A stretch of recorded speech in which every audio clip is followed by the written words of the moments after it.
eyes now, but I know there's always a way. From sunrise till dawn, I'll be here waiting. From sunrise till dawn, I'll never stop. I'll fix you up, make everything much smoother again. I'll fix you up, from sunrise till dawn, my friend. I'll fix you up, with these hands and heart so true. I'll fix you up, Danielle, I'll fix you up.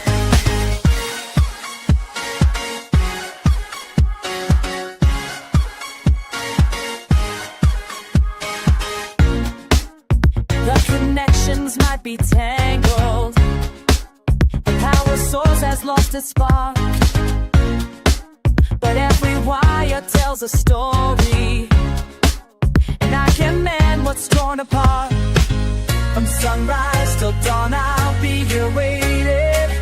From sunrise till dawn, I'll never stop. I'll fix you up, make everything run smooth again. I'll fix you up, from sunrise till dawn, my friend. I'll fix you up, with these hands and heart so true. I'll fix you up, Daniel, I'll fix you up. When the current isn't flowing, when the signals disappear, I'll be here with tools and patience, make the static crystal clear.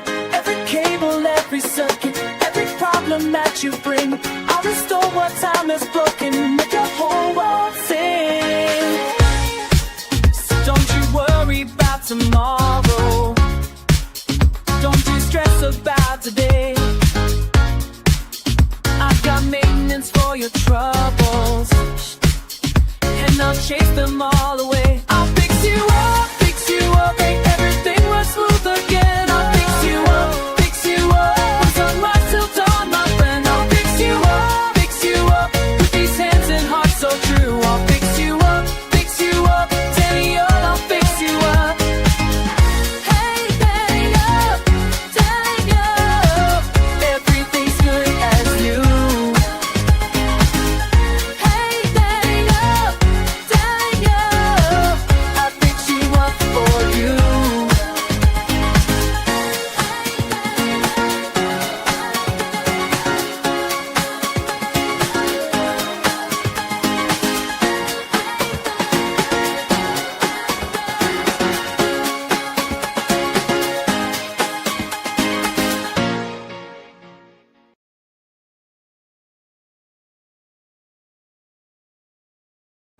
Well, welcome to the show. I am sorry I am late.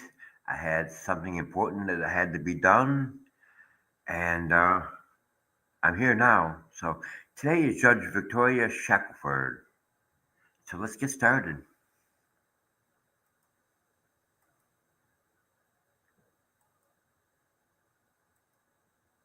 Good morning, Your Honor. James Gazicki on behalf of Mr. Martin. Your Honor, he's waiving his right to a trial by jury, requesting trial by this court. And also, can I address bond, Your Honor? Yeah, I signed the order granting discovery. Mr. Martin, you understand that you have a constitutional right to a trial by jury? I comprehend that. Do you understand that, sir? I comprehend it. I just want to add, as I told him, I really don't consent to no jurisdiction of this court, but since I'm being forced to make the choice, I'm saying an Article 3 judge is good. Whoa, did you catch that? Mr. Martin just challenged the court's entire jurisdiction and name-dropped Article 3 like he's at a constitutional showdown. But here's the thing, this isn't federal court. Most state trial judges aren't. Article 3 judges, and shouting forced choice won't change that. Comment below, do you think he's trying to make a legal point, or just buying time?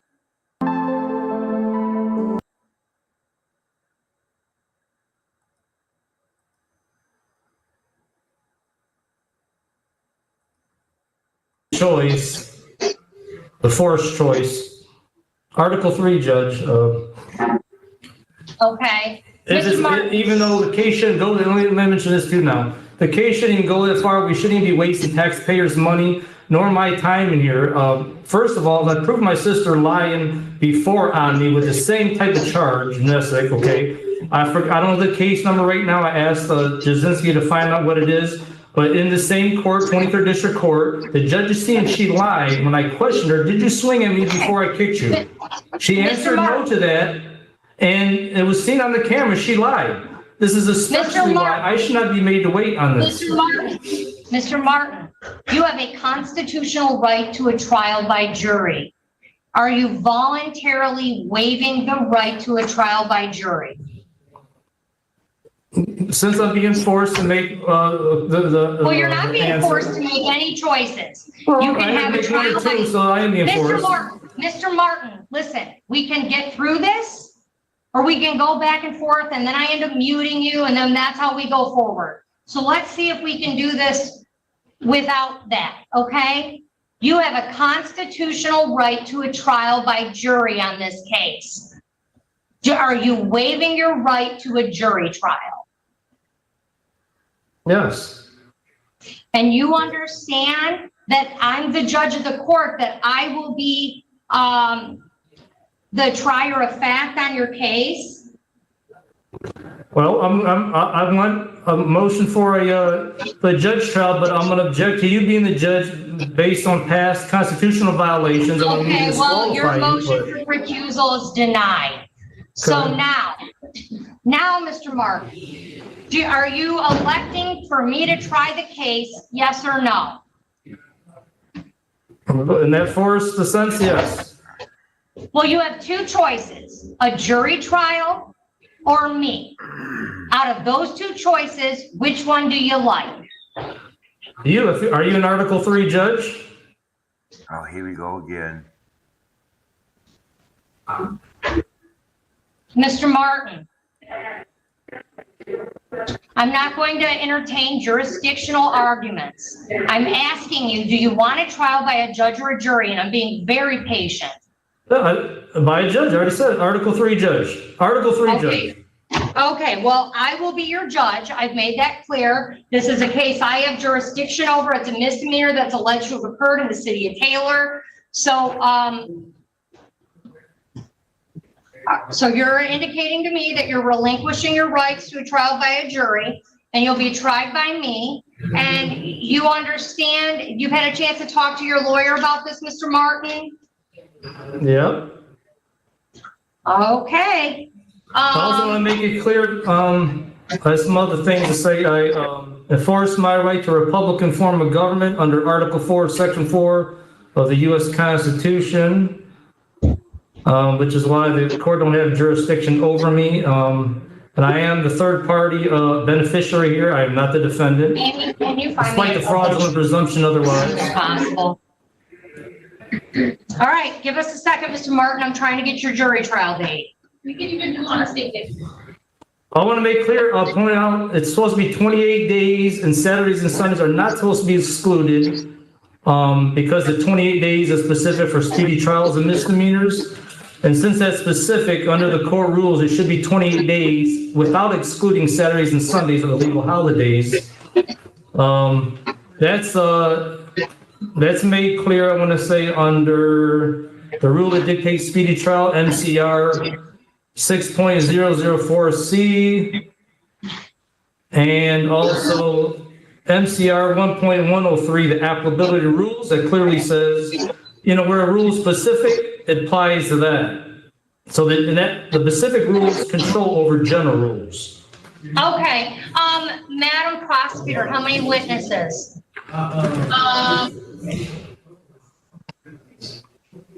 I would say maximum 3. Okay, Mr. Gazicki, how many witnesses? Your Honor, first of all, I just want to put on the record that Mr. Martin in the past has not wanted my representation of him. Today, he says it's okay for me to represent him. I just wanted that on the record. I also advise Mr. Martin that his arguments that he makes about sovereign citizens and that is something that I can't follow, nor can I ask the court to follow it. Just so that's on the record. As far as witnesses goes right now, Your Honor, we would say 1. Okay. Can we approach? Hold up, did Mr. Martin just declare his own case dismissed because the judge walked off briefly? This is courtroom, not kindergarten. You can't just yell, "Case dismissed," like it's a magic phrase. Still, this moment shows how far he's willing to go to deny the court's authority. Would you keep your cool as a judge here?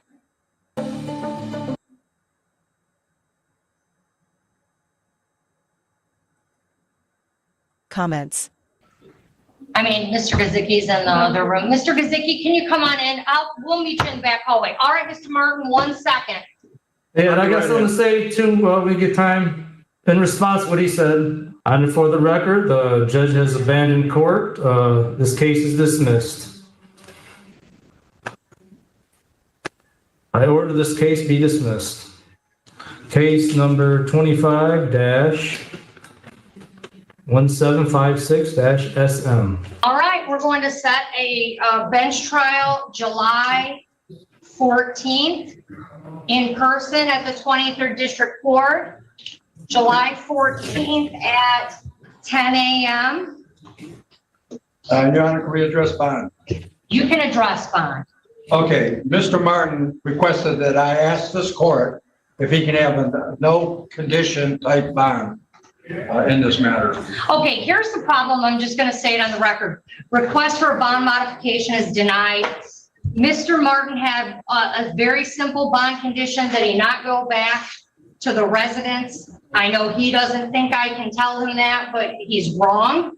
And he went back to the residence and got arrested again, allegedly, for being at the home when there was a no contact provision in place. So he clearly has a history of non-compliance. He doesn't think the court has jurisdiction over him. And the only way I can assure his presence and assure the safety of the community is to keep Mr. Martin in custody because he will not comply with my bond conditions. There's no such thing as an unconditional bond. So, okay, bond denied. And Mr. Martin, if you want to file motions that Mr. Gazicki legally could not file in good faith, feel free to file them. He's governed by court rules. He cannot file frivolous motions. So if you want to file more motions, feel free, get it, go at it. But Mr. Gazicki has indicated for the record, he will only be filing appropriate motions with this court. We'll see everyone back on the jury trial. That's my first date. I have motions to make right now. I have some motions before we leave. I have some motions. Okay, and that is okay. And now we've got a crash course in probable cause, courtesy of Beck versus Ohio. Mr. Martin is making his last stand with a motion to dismiss, arguing it's just her word against his. But here's the kicker, that's not enough to win dismissal. Before trial, proof beyond a reasonable doubt comes later. So, do you think he's misinterpreting the law or making a clever play? Well, first, objection to what you just said, your statement about, there's no such thing as an unconditional bond. Yes, it's my right to be presumed innocent under the due process. The due process right, be presumed innocent before guilty. Because I am presumed innocent, that is why any bond conditions violate that right. So okay, motion denied. What's your next one?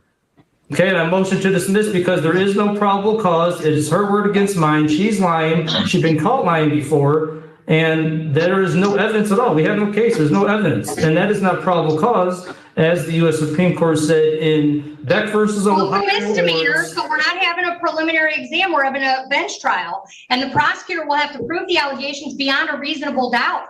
And at that time, Mr. Martin, if at trial date, I assure you this, if you picked a bench trial. I was a practicing attorney for years. I promise you this, if she cannot prove her case beyond a reasonable doubt, the case will be dismissed. Okay, but anyways, let me finish talking. I didn't finish talking about the motion to dismiss. I know, but Mr. Martin, as of right now, what's your last motion? Do you have one more? You haven't let me finish. You finally let me finish the motion just based on no probable cause. Okay. As the U.S. Supreme Court said in Beck versus Ohio, or it was Ohio versus Beck, I forget which word is first, but the probable cause is defined as fact sufficient for the belief. Her word against mine. I told the cop she lied on me. Okay, her word against me. Somebody have her word against mine. That's all there is. So that's not fact sufficient for the belief. There's no probable cause now. The case should be. Come on, let me finish. Okay, denied. The case should be dismissed now. We'll see you back on your trial date. Have a good day.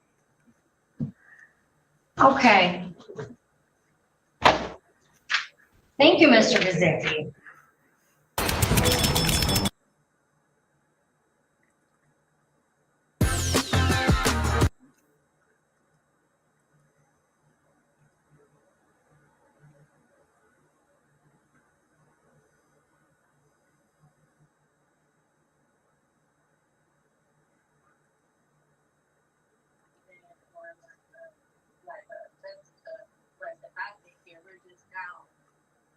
Mr. Clark, give us just 1 second. I'm calling your case. All right.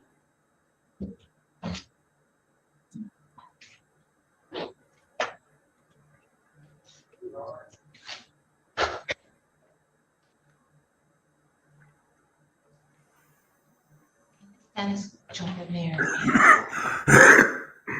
Okay, Miss Dennis, can you jump in the breakout room and ask the complaining witness to come out? We're requesting they come out and we can't get them out. Okay, no problem, Your Honor. Thank you. You had an exam today on Petaway. They didn't bring him? So he was in the Wayne County Jail. I believe he got transferred on Tuesday to MDOC. And I don't know. So if we they have to still rid know. him? Yeah. So we can just push it out.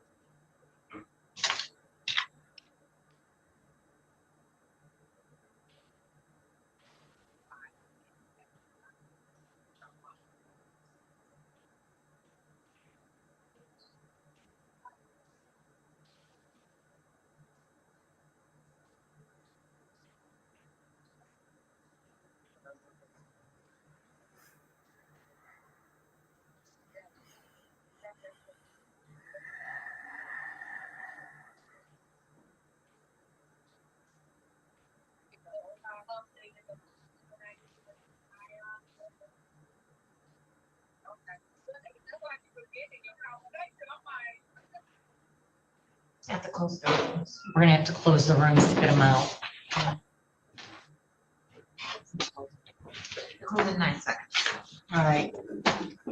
What was the other adjournment? Petaway and which other one? Miguel Aaron. Do you want me to double check out here, make sure no one showed up? We can check. Petaway was transferred to MDOC and we did a writ already. Okay.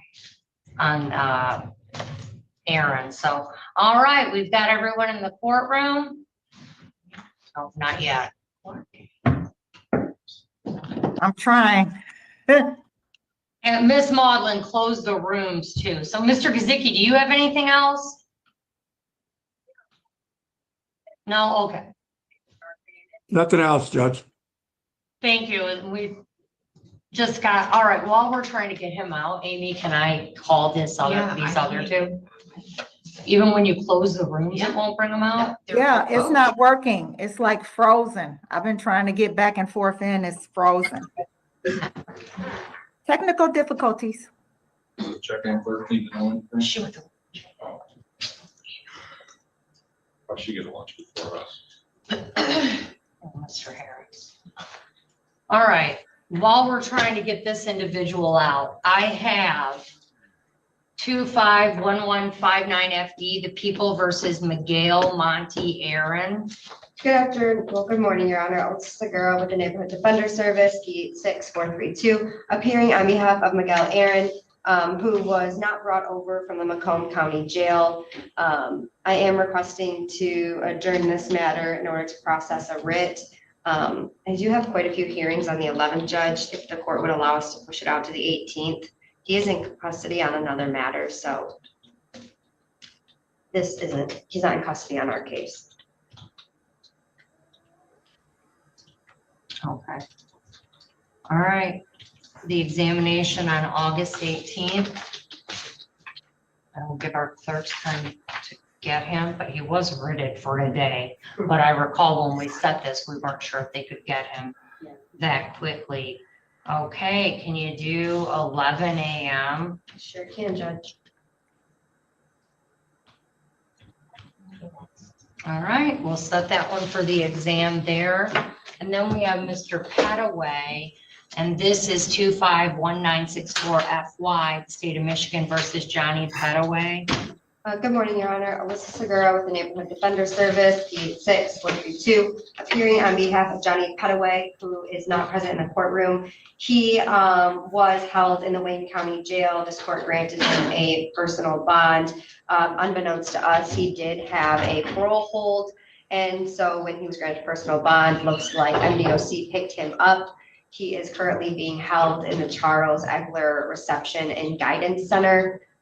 So I would be requesting to adjourn this matter to the 18th as well, in hopes that we can prepare a writ and have him brought over.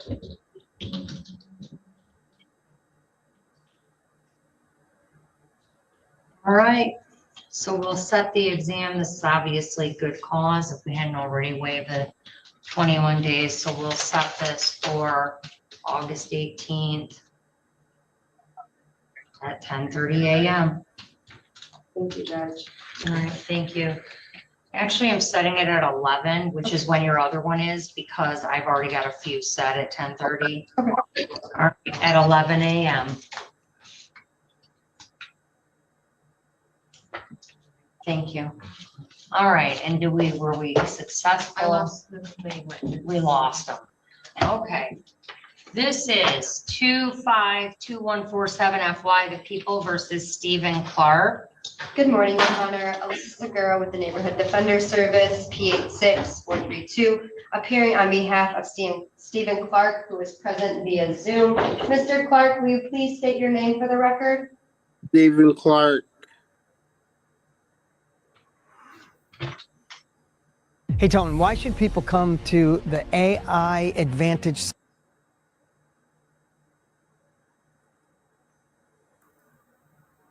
All right, it's a time and date set for the probable cause conference. What's the status of discovery? Your Honor, I have received paper discovery in this matter. There has yet to be digital discovery received from the OIC. From my understanding, the prosecutor did request that discovery from him. So hopefully we can get that to us soon. But I am requesting to set this out until the 11th, Judge, if you have the availability, considering I don't have that discovery. And unfortunately, I haven't had a chance to speak with Mr. Clark. All right, Mr. Clark, your attorney is going to speak to you. As soon as we're done, I'll put you in a breakout room to speak with Ms. Segura. Your attorney has just indicated that she still does not have all of the discovery. So she's asking for me to set the exam out to August 11th. And so she can receive the digital discovery and review it and prepare. You have a right to have a hearing within 21 days of the date of your arraignment. And this will take you outside of the 21 days. Are you willing to waive, that 21-day rule so your attorney can prepare? Yes. All right, we'll set the exam in person at the 23rd District Court, August 11th at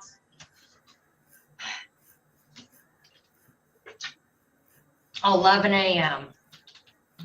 All right. I will call the victim, Your Honor, and let them know. All right, thank you. Mr. Clark, just remain on Zoom. I'm gonna hop on and I'll talk with you in a breakout room, okay? All right. All right, so we'll put you in a room and she'll be right with you. All right. And I'm gonna come in and get a couple of dates, Amy. Okay, and that concludes the morning docket, I believe. Do you have one more? Yes. Oh, okay. And he's in House Counsel 1 for you. Thank you. All right. What do you have? Mr. Story.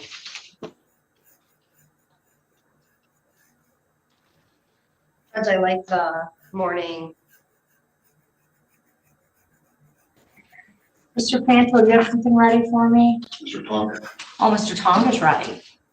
That's lovely. Come on up, sir. Mr. Tonga, did you get a chance to watch a movie today?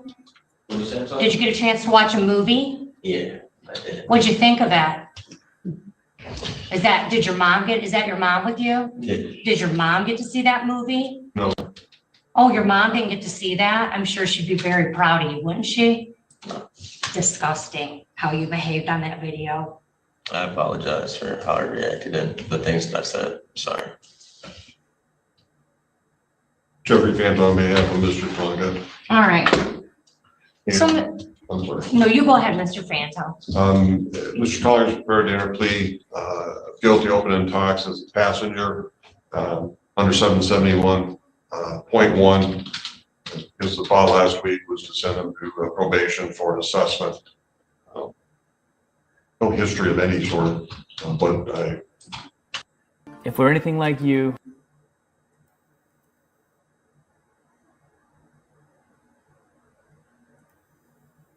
the court in that respect. And then he understands. I did explain to him about the length of time and that Didn't mean to do that. Shit.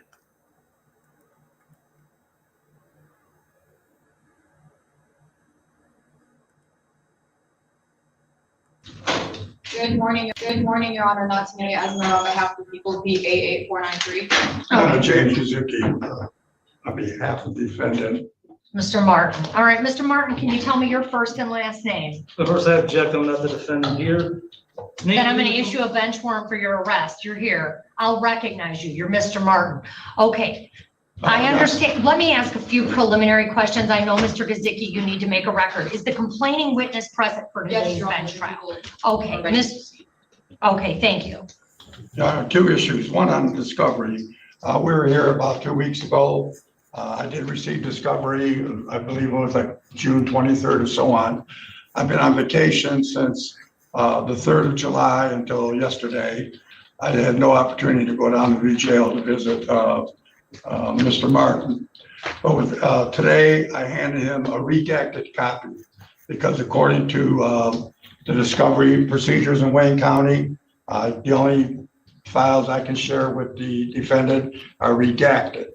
As far as the video goes, I have no other means to, redact that to show that or to give him a copy. Today I handed Mr. Martin a redacted copy of the police report that I did have. Okay. With that aside, Your Honor, I do want to make a motion to withdraw. I have had contact with Mr. Martin in the past and ended up with the same position I am right now. There's no communication between the two of us. There's, different thoughts on how to proceed and so on that I cannot adhere to. So I'm asking the court to withdraw on this matter. Mr. Martin, have you had a breakdown with your attorney? No, he's not doing his job, so like as he admitted, he hasn't brought me to discovery, so I just told him I'll file a motion to dismiss the case, then based on the ineffective assistance of counsel. Okay, well, you can't dismiss a case on that. I'm asking you a specific question as it relates to Mr. Gazicki.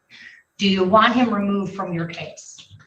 As long as he's not gonna do nothing that's gonna jeopardize the case further, like try to delay, like he asked me, do you want to do adjournment? I said, no, I do no adjournment on the trial. I'm gonna just sit in jail while I'm waiting. So I don't consent to him doing nothing that's gonna jeopardize or violate my rights. But as long as he's doing, what he's supposed to besides it, I have no problem with it. But well, you understand, Mr. Martin, I've told you this previously. Attorneys it's against the court rules for them to file frivolous motions. So Mr. Gazicki cannot, as your attorney, make motions that are frivolous. And some of the motions that you've previously presented to this court are in fact frivolous. Okay, I have jurisdiction. So if you're asking Mr. Gazicki to file a motion on the basis of jurisdiction, he cannot do that. Do you understand what I'm telling you? the one I didn't ask him to file a motion to dismiss no jurisdiction. Well, you've asked him to file a motion to dismiss today. No, I didn't ask him. I just told him I was going to do it myself. I was going to file the motion to dismiss the case because of this ineffective counsel not providing. Okay, that's not a reason for a dismissal. Sure. Okay, so Mr. Martin. I'm going to move. Well, if it's right now, I'm going to move for that. That's why we're talking about it. Or okay, later. Denied. What's your next one? Based on what reasons? Okay. So do you want Mr. Gazicki to represent you or not? Yes or no? I'm going to say no. Okay, there's been a material breakdown of the attorney-client relationship based on both counsel and Mr. Martin's assertions. So Mr. Gazicki is withdrawn from the case. Thank you, Your Honor. Yep, thank you. Now, Mr. Martin, you have to make some decisions. Do you want an attorney appointed to represent you on this?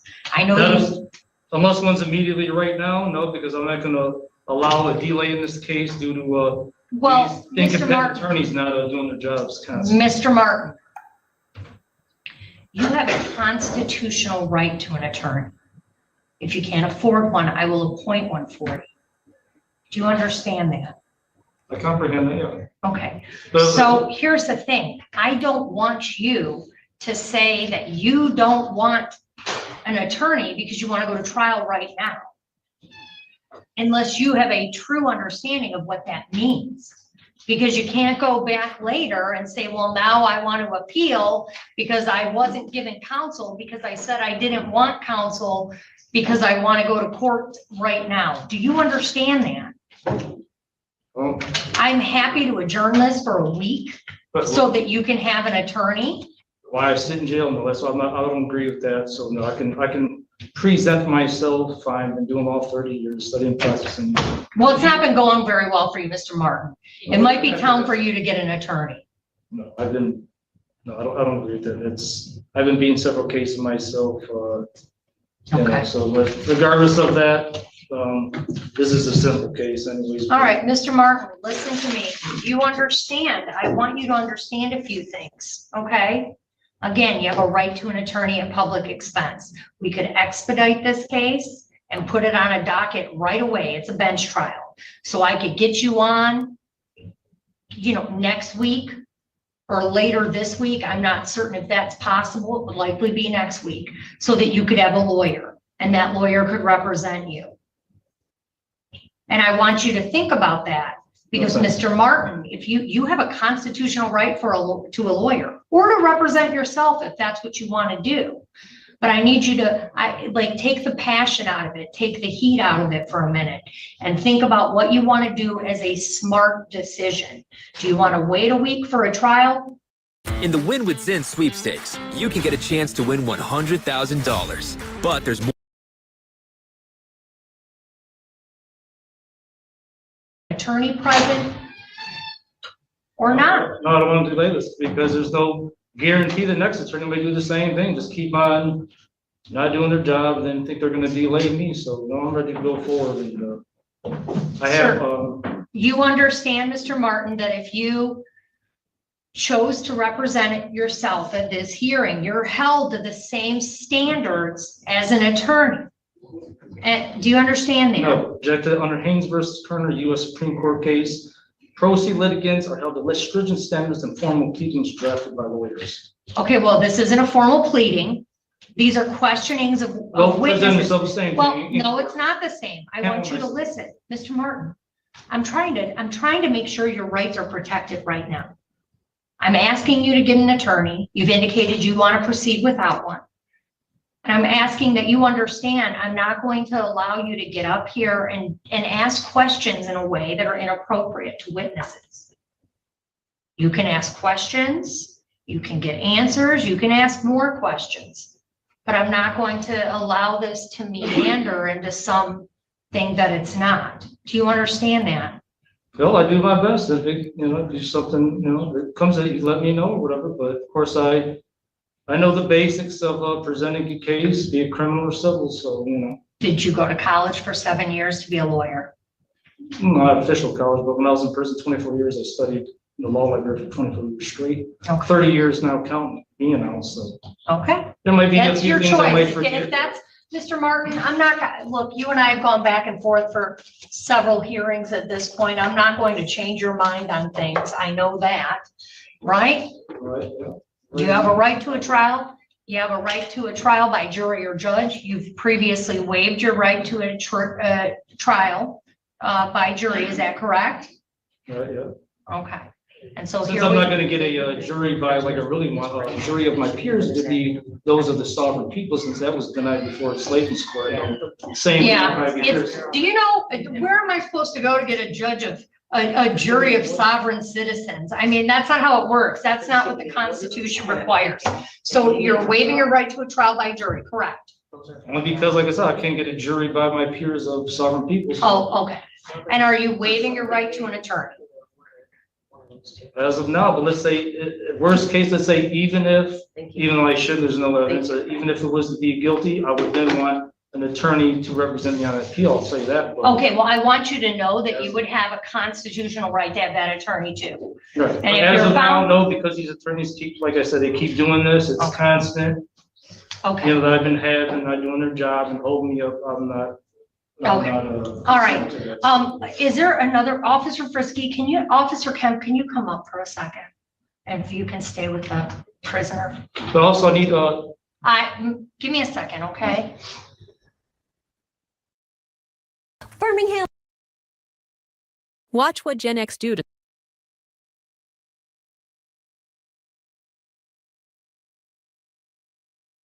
Mr. Tonga, waive reading, stand mute.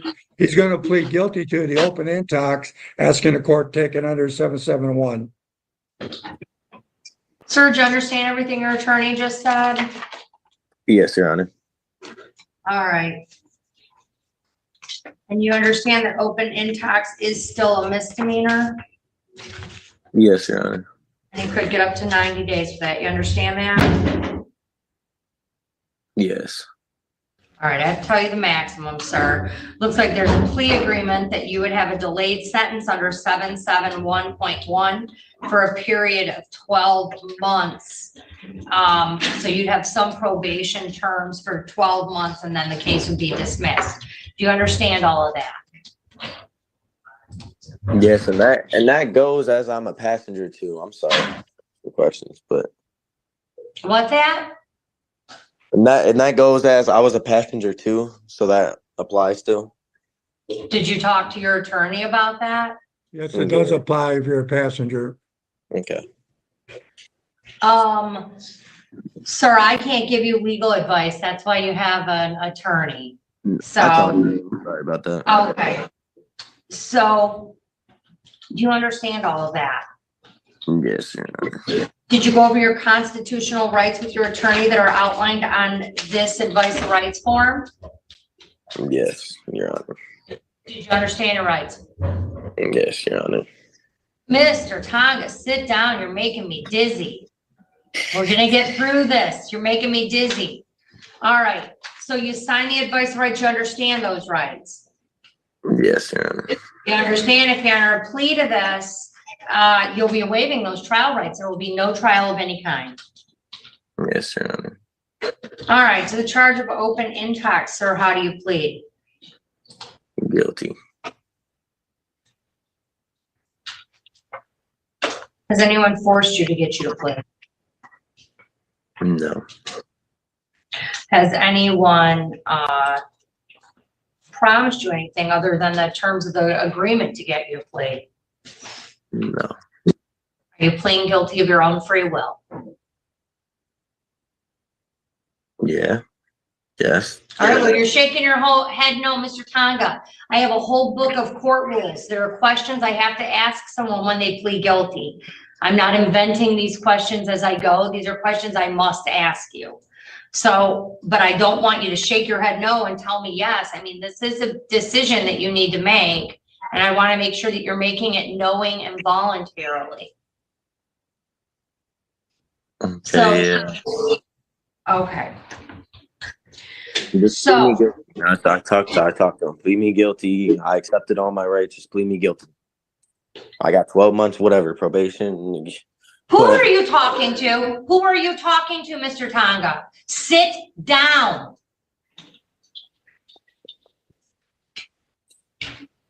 Sir, you had a chance to meet with your lawyer. Shackelford doesn't play. Yes. Is that correct? Okay.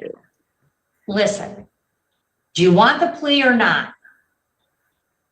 Yes. Were you in the city of Taylor on November 20th of 2023? Yes. Were you in a vehicle while you were in the city? Yeah. And did you have open containers of alcohol in that vehicle? Yes. Mr. Gazicki, are you satisfied? Yes, Your Honor. All right, I'm going to accept the plea as knowing and voluntarily given. He's going to be referred to probation so we can see if any terms are necessary or if it should be non-reporting. So, Mr. Tonga, you would be eligible for early termination under certain circumstances that the probation department will go over with you in more detail. But you're going to get a notice within the next week to appear for a probation interview. And after that, you will get a date for sentencing, okay? I'm getting probation out of all of this. This is what I'm getting. Well, you have to meet with probation so I can determine what's appropriate for you. I wasn't even driving, but all right. All right. All right, no, we're gonna withdraw the plea. Mr. Gazicki, I'm not accepting the plea. It's clear he doesn't want a plea. I don't understand what's going on. No, I'm done. Mr. Tag, I'm done with you. We're not doing this. You're not gonna be forced to plea. Mr. Gazicki, I wanna make sure we have this. As to arraignment, how do you plea on behalf of your client? Waive reading, stand mute, Your Honor. All right, I'm gonna enter a not guilty plea on his behalf. We're setting a jury trial. Okay. So we'll get you a date, Mr. Tonga. You'll get a date of your jury trial coming up within the next few weeks, okay? And we'll see you on your jury trial date. The conditions of your bond are as follows. You're to appear in court as directed. You're not to leave the state without permission of the court. You're not to commit any new crimes while released. You're to immediately notify the court of change of address or phone number. You're not to purchase or consume alcohol or illegal drugs, and you may be subject to random testing at your expense. Have you been fingerprinted, sir?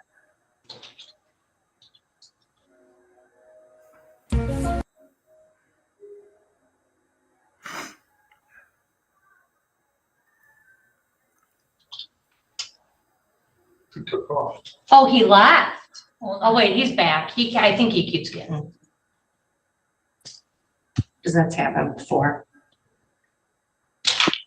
Mr. Tonga, do you understand all of that? I got kicked out. What do you say? I'm sorry. You're to appear in court as directed. You're not to leave the state without permission of the court. You're not to commit any new crimes while released. You're to immediately notify the court of change of address or phone number. You're not to purchase or consume alcohol or illegal drugs, and you may be subject to testing for those substances at your expense. You can't drive a vehicle without a valid license, and you have a $500 personal bond. You'll receive notice of your next court date in the mail, sir. And you're all set. So I didn't accept the plea, so I have another court date, basically. Yeah, you do. You're going to trial. For why? I accepted my plea. Because I did not accept your, Mr. Tonga, in order for you to plead guilty, I must accept your plea, and I am not accepting your plea. I didn't So know. I'll see you on your trial day. I will see you on your trial day, sir. You're excused.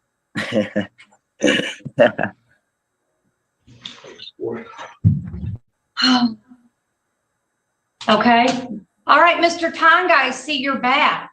My understanding is you've been cussing out my clerks downstairs. So what are you here for? What? Yeah, I didn't talk to no clerk. Okay, well, it's recorded. So they have a recording of you talking to them and cussing at them. To anything else? Why are you back? What can I help you with? I was wondering what was going on. The attorney didn't let me know what I was getting. So when he told me that I was getting probation for 12 months or whatever, it surprised me. So that's why I reacted the way I reacted. All right, we're going to have an in-person hearing. But I didn't know what was going on. You're going to be here in person next Monday. I called the court. And you're going to be here at 9 a.m. next Monday. Okay. Which is February what? 26th. February 26th for an in-person hearing at 9 a.m. Okay. 226? And that. Wait, 225. Yeah. Okay. 225 next Monday at 9 a.m. I'm looking at March. Nope. Hold on. Let's get this together. No, in February 26th. February 26th. Monday at 9 a.m. When I was in the room and they said I was cussing, I was in the room by myself. You're going to be here 9 a.m. in person next Monday for a hearing. Okay. And you're all set. We'll see you next Monday in person. Birmingham homeowners, did you know there are 8 different Jeffrey Fant on behalf of Ms. Hicks, who was present, these time they accept for a violation. Gone through her rights with her. Ms. Hicks is well aware of them and is prepared to waive them, prepared to enter plea of guilty to having a positive ETS and on confirmation. And she acknowledges she's 3 meetings or so short on her AA meetings. She in custody that week?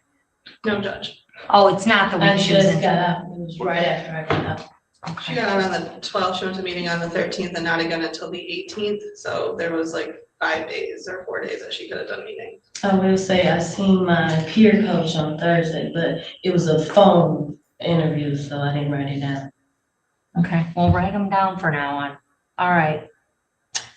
There's an allegation, Brittany, that you tested positive for alcohol and your drug test at ADAPT on 2/19, and it was confirmed positive, and that you failed to attend your 3 pro-social meetings a week between 2/12 and 2/19. Did you go over this 2-page advice of rights form with your lawyer? Yes, I did. Did you understand it? Yes, I did. You understand that if you enter a plea of guilty, you'll be waiving the hearing rights in this form. There will be no hearing of any kind? Yes, sir. All right, no and all of that. How do you plead to the allegation? You tested positive for alcohol on 2/19/24.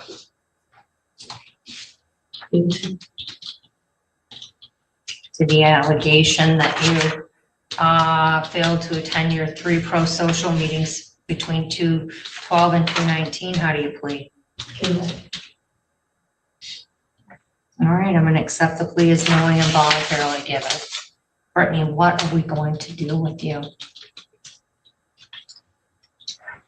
I'm just trying to stay afloat. Brittany, if you do not successfully complete this program and you continue to have use after use after use violation, do you understand what happens? I'm asking you honestly, do you understand?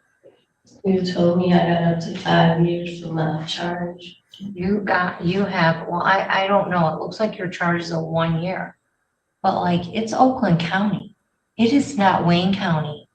I'm not saying this to be facetious. I'm not trying to like threaten you or scare you. I'm telling you, I was a criminal attorney for almost 20 years. Oakland County will put you in for the maximum. They will. Mr. Fanto, what did you think of your practice in Oakland County as a criminal attorney? Do as little as possible in Oakland County because they don't look to help anybody. When I was a criminal defense attorney, Brittany, and people would come to me with cases in Oakland County, it's like, why pay me? I'm stealing from you. That's what I would tell them. I'm stealing from you if I take this case. One, because I don't want to go practice out there. But honestly, I'm stealing their money because I know no matter how hard I work on this case, no matter what I tell them, that judge and the prosecutor, they're not going to, there really aren't negotiations out there. This is what you get and they're done. And it doesn't matter if you pay 10 grand for an attorney or you get a public defender. Doesn't matter.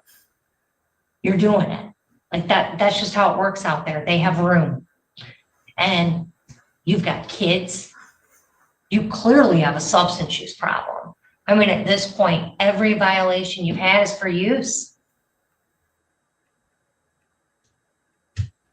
I want you to know, like at some point, we try therapeutic adjustments. We try everything we can to like help give you tools. But if you're not using them and you're not putting in the work you have to put in, like at some point I don't have a choice. And you're starting to you're teetering. And I understand it's tough out there. Like I do. I know you think because I have this thing and I'm sitting up here that I don't. But like I grew up on Glenwood. I went to Brake Elementary. Like I'm not from this life. I'm not. I just worked really, really hard because I didn't want to work like my mom did, period. And you gotta make better choices, Brittany.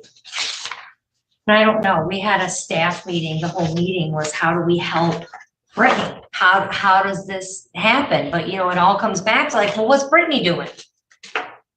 Using.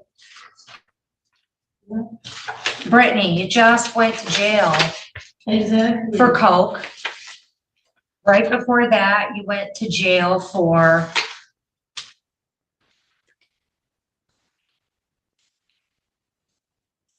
we had another coke, 2 cokes, marijuana, alcohol.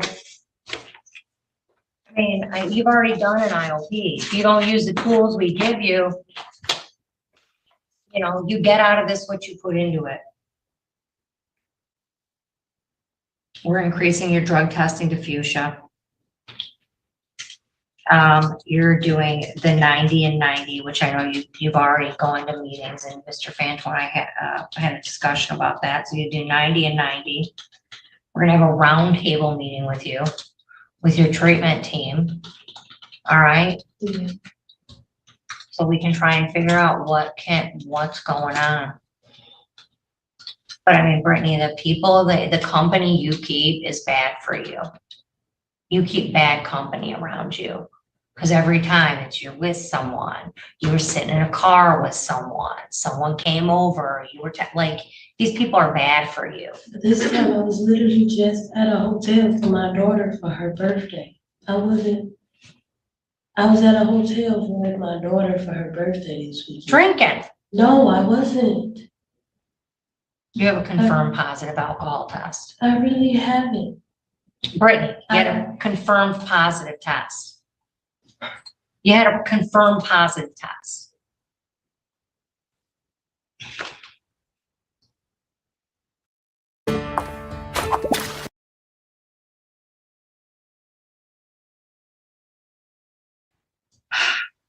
You've got to scram for 60 days.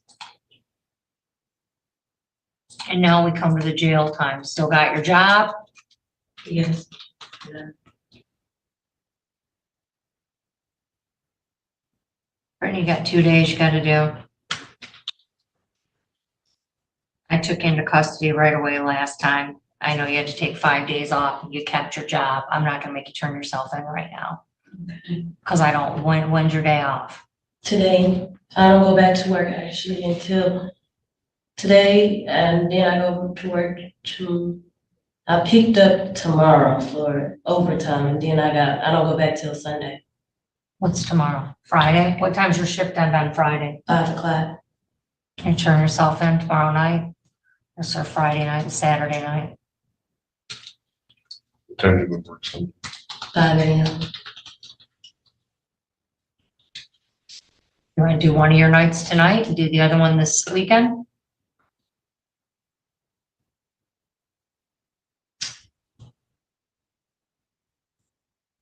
Oh, yeah, right.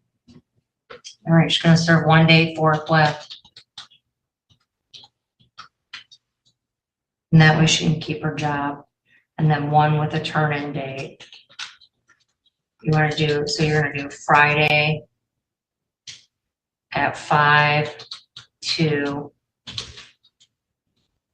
Saturday at 5, or 5-ish. If you said you got off at 5, however long it takes you to get here, but they're not gonna. Put it at 6, you can be here by 6. All right, Friday at 6 to Saturday at 6.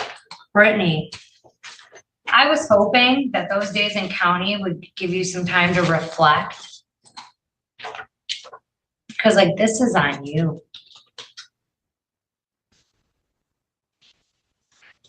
So is she gonna be reporting for 2 days for jail?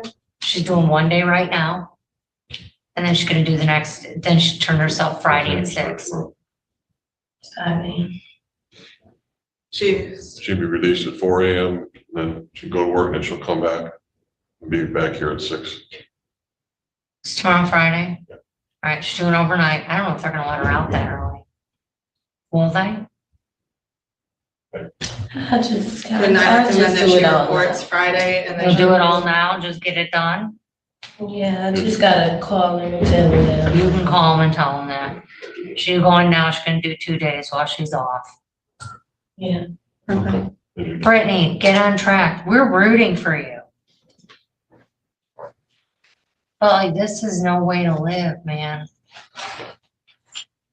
This like arrangements with Kelsey. Okay. Thank you. We're all set. Sir, to the allegation, it's your first technical violation, you could get up to 5 days in jail. That's what I can give you on that. There's an allegation that you drove a vehicle without a valid license in the city of Southgate. To that allegation, how do you plead? Yes. Okay, and then there's another allegation, and this is a non-technical violation, which means you could get the maximum jail time on this offense. I have to tell you that, okay? That you obtained a new charge in the city of Southgate for driving on a suspended license. Do you understand that? Yes. Kind of the same thing, Judge. Yeah, I understand that, but that's how it's written. It doesn't matter. I mean, I get it. all right. Did you pick up a new charge? I had showed the judge my papers. They just pushed it over. She said she wanted to make sure I got like my license and everything. So she wasn't gonna charge me. He has been charged, yes. Okay, so you've been charged, but they're trying to work something out and let you get back on track. You've not been convicted. That's correct. Okay, all right, I'm gonna accept the plea as knowing and voluntarily given. Mr. Key's recommendation is for a day in jail and to continue all previous terms of probation. Mr. Fanto, what's your position on that? You know, it's my understanding that Mr. Thorpe was before the court in the past for a driving matter. He had an outstanding matter in Romulus, which he took care of. When he left there, they said, okay, here's your clearance. Make sure you keep it with you so that when you're driving, you know, if you get stopped, you can, you know, show the officer. He was aware of a Secretary of State automatic suspension, but he thought that was because of his Belleville issue. And so he paid his Belleville issue out of Romulus and thought he was able to drive at that point. The only reason he was driving is he had a dispute with his brother, and his brother left the car, and the car was in a precarious situation, and he ended up getting stopped. And he was a little frustrated when we first sat down, but we've gone through everything. He understands now that there are certain things the Secretary of State does on an automatic basis. And I can understand somebody being told that, okay, hang on to this thing, it's okay to drive. I explained to him that each court just kind of handles their own stuff. They don't control what the Secretary of State does. And the Secretary of State does things automatically without input from anybody other than something hitting the abstract. So he understands the process now. And he's received another letter that kicks him into 2025. And I've told him to go talk to somebody who is a driver license restoration specialist. I think there's a possibility for some type of restricted privileges, but I don't do that sort of thing. So I've encouraged him to do that. That is not an inexpensive process, but this isn't an inexpensive process. Yeah. So he needs to do that. At least he understands the process. He understands why certain things have happened now, which he didn't before. So I think we beat a little bit of frustration for him anyways. Yeah. Judge, I don't think a day of jail is warranted in this matter. I would just ask court to consider a day of community service as well. Anything, Mr. Keys?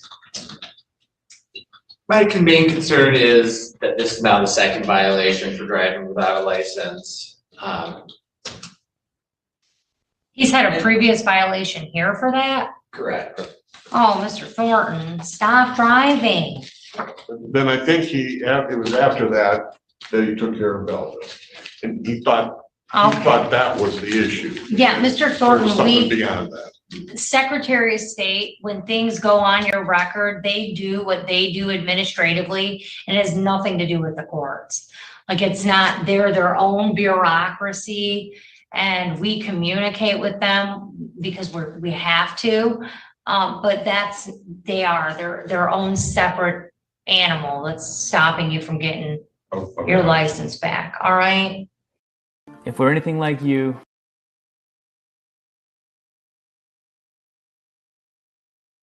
Has he had any other violations? He has not. So he's Just been done, used. yeah, so he's been on, so he's been on probation for a year, right? Or a half a year, since 2020, since July. Okay. That is not a year, I'm wishfully thinking. But you've done, you've been on probation for months. It's your second violation.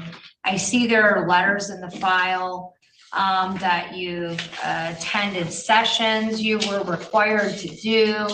You did community service that you were required to do. Like, you're doing a lot of things right, and I'm gonna give you credit for that. I'm not gonna put you in jail, but Mr. Thornton, you can't, and I know your position is there was an error, but you can't keep driving on a suspended license while you're on probation. Well, you can't do it ever, because you see what happens when they catch you, they just extend it.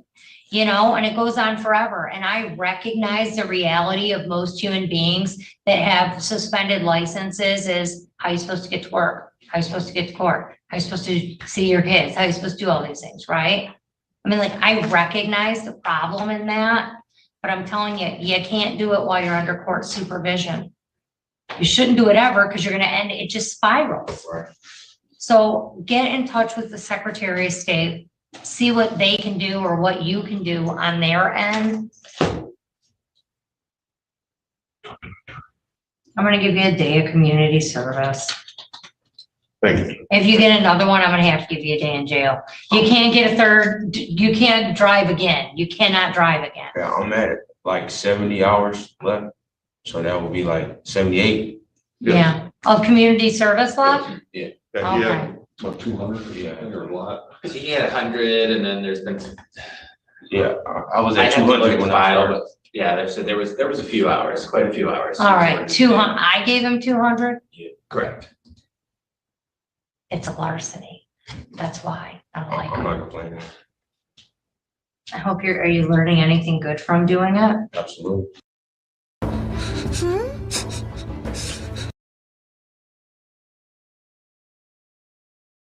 Third offense. Okay, and I set a bond for you. And I don't know if you think the rules don't apply to you, but they do. You were told at the time of your arraignment that you were going to hear from my probation department. Don't look clueless to me, like it's exhausting me already. You were told that you had to test. You had to be subject to drug and alcohol testing. My probation department tried to reach you. I need a calendar. What day was he here last week? We were last Monday, Your Honor. So Monday, you were here on Monday, and you were told that, and my probation department spent days trying to get a hold of you so that you could go test. And they, new phone, who dis? I came here. Don't answer it, don't answer. I'll just finish first, then we have time to answer. No, there's no, like, right now, we set this, basically, we can call it a PCC, we can call it whatever we want. But if you're not gonna follow my bond conditions, you're gonna go sit in Wayne County Jail, period. I go home at 5.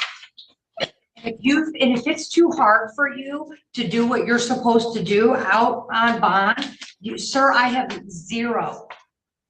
Quite frankly, I think I'm protecting the people of the state of Michigan by having you sit at the Wayne County Jail. Because I know you're not gonna drink and drive and kill anybody. If you can't follow my bond conditions, you're going to county. All right, now, Mr. Zelnick, has he talked to probation at all yet? Do you know? Have you been there and have you tested? 2 or 3 times. And apparently he's gotten fingerprinted over at state police. He's been there twice. All right. So I came to visit the court last week, I believe it was Tuesday, to explain that I thought he had to go to rehab and that he was having surgery for cancer. I got in contact with him. Finally, his sister-in-law, may I have them come forward just so you know that I'm not making this up? both you folks come on up here. I'll ask them to identify themselves from the record, because I forget which one's related, which one's related to Mary. So, Brothers and sisters. brothers and sisters, brother and sister, all right. Oh, and you gotta take your hat off, sorry, sir. Good You can only morning. wear a hat if you're like under 30 and you wear it backwards, and then you still gotta take it off. So give your names to the judge, ma'am. Joanne Lebedziewski. Sir. Edward Lebedziewski. All right, so we got family here. Judge both contacted me to tell me that they thought he was seriously declining because of alcohol, that he was suffering from bladder and kidney cancer. He's supposed to have surgery before he's accepted into rehab. He's having surgery on Friday at Caramounts. Is that correct? Well, one of you has to answer. Give your name when you answer, so we know. Yes, Robert's having surgery on Friday. I'm not sure of the entire procedure. It's a scope kind of procedure. Okay. And I don't think there's any denial that he suffers seriously from alcohol disease. Would you agree, Robert Lebedziewski? Yes. And once we made contact, he explained he'd been to the state police to try to get printed. They told him to come back. And I don't know where he missed the connect about contacting probation, but apparently he finally has. In fact, his color came up again today. So there is a disconnect. It's probably damaged brain cells for years and years of exercising through alcohol. Would you agree, Mr. Lebedziewski, that you spent a lot of time destroying brain cells by drinking? Yes. And he's destroyed his health too. He lost his job, it appears, because of drinking. And this is that halcyon moment or the Brigadoon moment where he's either going to make a change, spend time in jail, or die. And I'd ask the court, what we've suggested here is that the bond conditions continue, that the court permit him to have surgery, and if he's accepted into the rehabilitation, which would be inpatient, we'll come back and advise the court and ask for continuance with the PCC. This matter is going to be resolved, Your Honor. If you ever read the police report, you'd see what a silly case this is. He was sitting in a lawn chair on the side of the freeway after he rolled his car, and the state police came. This is an old. No. Aaron, Karen, Aaron, or Kelsey? I believe. Aaron, okay. We're gonna talk to Aaron and see, because the Sober Link, I don't know what the minimum is on it, but he can keep that until he comes back. Well, I know they complain about an alcohol tether when you go in for surgery. They Well, see he's that- not on tether, is he right now? No, he's not. I mean, that's another He should be. possibility. There are two possibilities, but I there's can't put certainly. him on a tether right before surgery. I mean, they're just gonna want it off. No, and Your Honor, there's that company that the probation officer from Livonia, Elaine, runs, that's out somewhere on the other side of town, that comes out and sets you up with your Sober Link, and I can give that number to the probation department. There's a company that can do it. They would come down and give it, so there's no running out to any other offices. Okay. Well, Actually, I think I could come and if they call me, I mean, it's just up 2 stairs. It's foolishness, Judge. No. I'm gonna adjourn the PCC 2 weeks. I'm gonna have probation come up and figure out what they can do with the Silver Link, and I want a note about when he can come back to testing. If he's excused on Friday to do, whatever, if he's able to get up and ambulate and get around, then he needs to come back and start testing then. But he can have the Silver Link until then. And we'll adjourn the PCC for 2 weeks, and I guess when he's out, if you're looking for a bed. Tell them, you know where you're going, Yeah, share house. Share house. Okay. She told me that they bring me in as soon as I get the results from my surgery, because they don't want to take anybody that's sick or needs ambulatory, because they don't want to ship you Right. back out. Okay. So we should know something by next Wednesday, right? I think so, even Tuesday. Okay, well, I don't have a state prosecutor here except for Monday, Mr. Zelnick. Well, we'll bring in a result Monday. I'll ask the Just- family to contact me. What I need, they're here, they're not parties to this case, but I'd like their assurance on the record that they're the brother and sister, that they're going to provide me with updates so I can bring them into the court next week. Yes. And when he's released. Yes. And I gave the information for share house to my probation officer. She. All right, we're gonna get her up here real quick. We could just have a seat. I'm gonna need her up here and then we'll figure out, it's Erin, if she's just up here, we can all talk about what. Check out this beautiful new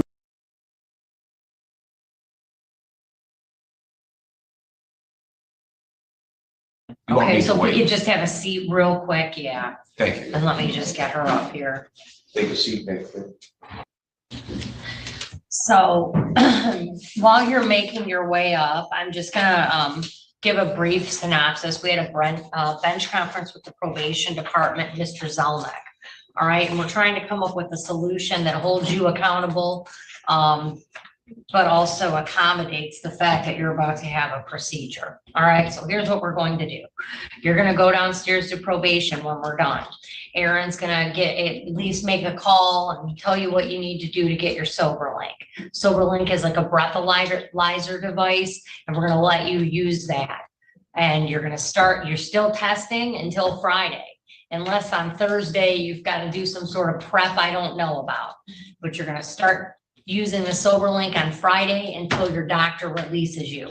If the doctor says you're good to go back to your life on Tuesday, you're supposed to start coming back in person to test. But we'll at least cover that time frame and make sure you have a device on him. Obviously on Friday, he's not gonna probably be testing at all, and then we're gonna adjourn this out 2 weeks, so 2 Mondays from today. Which was the original date, the 18th. Okay, there you go. And sir, there's a release that you can sign if you're so inclined that'll allow your family to talk directly to Aaron, your probation officer. So you don't have to, if you're in the hospital and someone needs an update or to let her know that Share House is available or whatever, if you sign the release, she can communicate with them directly. Okay. Okay? One indulgence, Your Honor, in the event he gets placed in Share House within the next week or so, may I present a stip to adjourn the PCC because it'll be practical and improbable to get him here for PCC on the 18th in the event he's inpatient. Yeah, I'll notify the prosecutor. just Thank let you. us know.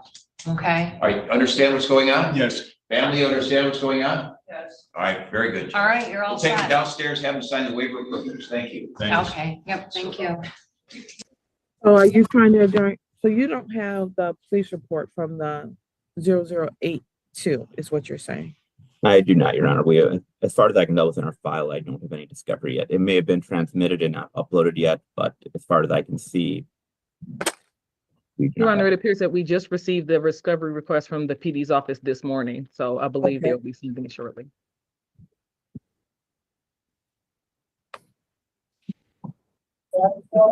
March 25th, which is about 3 weeks out. That should be fine, Your Honor. And Your Honor, don't like a bond. You can go ahead. I'd like to request that Mr. Overby be permitted to be released inpatient treatment on a GPS tether pending the resolution.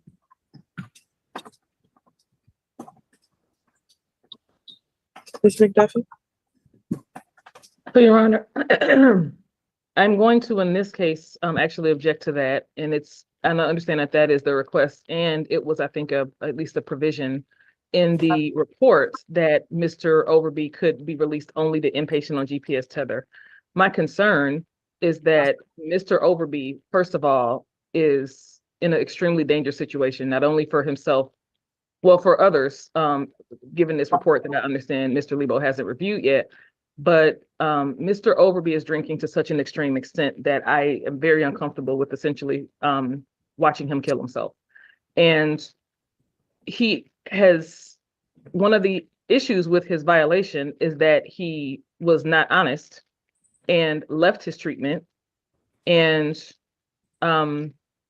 wasn't honest with anyone, especially the treatment center itself, in terms of telling Don Farm what he needed to do and why he needed to leave treatment, and immediately went back and had a very high BAC right after that. So Mr. Overby has been through treatment multiple times, inpatient treatment. In the Win with Zen sweepstakes.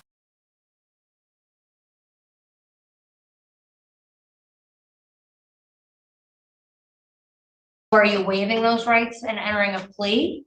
I just want, I'm wondering if you could give me a chance to show you that. Yeah, you can come into treatment court. That's how you get your chance to Can I do the see. ISP? No. Because the treatment court. It's the includes exact taking same off- thing. I'm seeing you almost just as much. It's like one more meeting a month to do treatment for. Oh, really? Well, I mean, it's not, how what else in many- ISP? He's gotta go to therapy, he's gotta do all of those things, he's gotta come in, he's got a drug test. He may or may not have a peer recovery coach. He's gotta come in and see me once a month instead of once every 2 weeks. Right. Am I correct? Yeah. I mean, the bond conditions, I'm confident, are basically the same thing. Oh, I thought I had to come in 2 times. I thought I had to come in 2 times every 2 weeks. It's about right. I mean, but that's not much different than ISP. Is it, so, okay, well, then let's just do the treatment court then. I'll do whatever. I mean, can they're to both make a that happen. lot.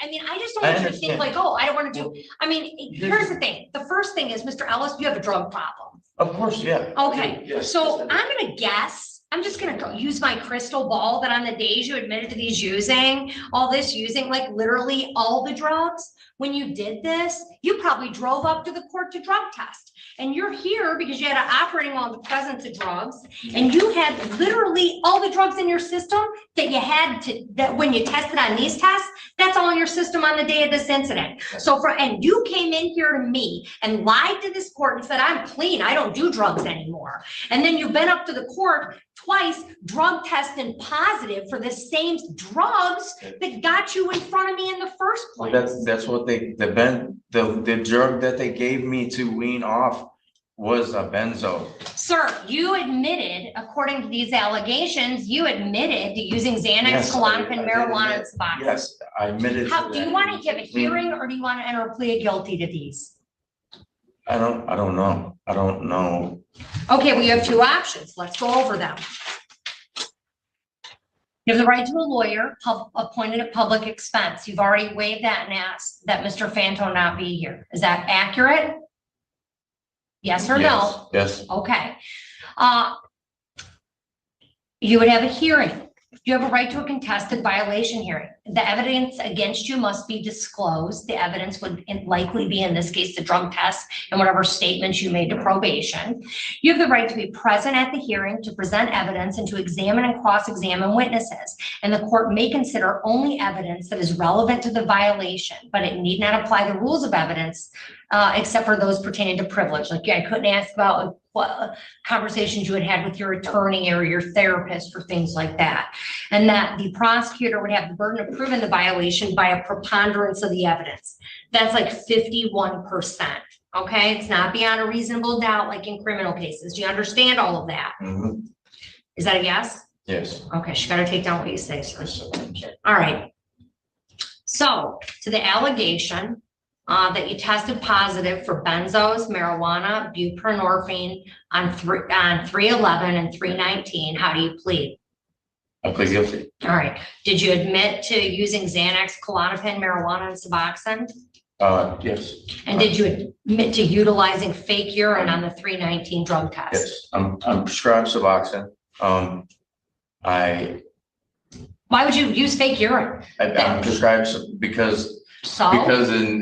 because I knew that if you use fake urine and you put some because I was comfortable and I didn't want to stop taking the Xanax. That's why, because it was comfortable. It was more comfortable for me to just in my Xanax under the influence of the Xanax. It was more to the. How many Xanax you take today? I don't take any. I didn't take any. The only thing, if you could break that down, there would be no Xanax in my system. Librium I took 1 this morning and my last dose is tomorrow morning. That's the last dose of the wean down script. I went to the hospital on But 2 why, so Saturdays why ago. the fake urine again? I mean, we don't Because- care if you have Suboxone. If you're on- Because I was worried about going through drug court. Honestly, because I didn't know what it was and I had no clue. I was scared. Mr. Ellis. Stupid. It was stupid. Mr. Ellis, how old are you? I'm almost 40. I'm 38 years old. All right. It seems to me like you got a problem.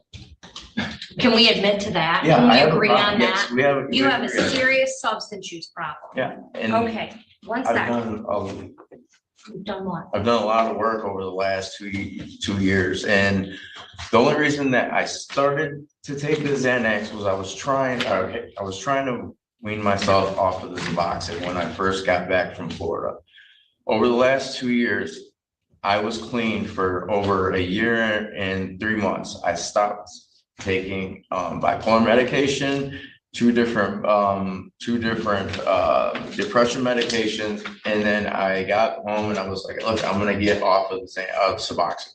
I wanted to quit taking Suboxone too. It was my last chain, and I took the Xanax to try to wean myself off, and in the process I didn't, and then I ended up just taking Xanax.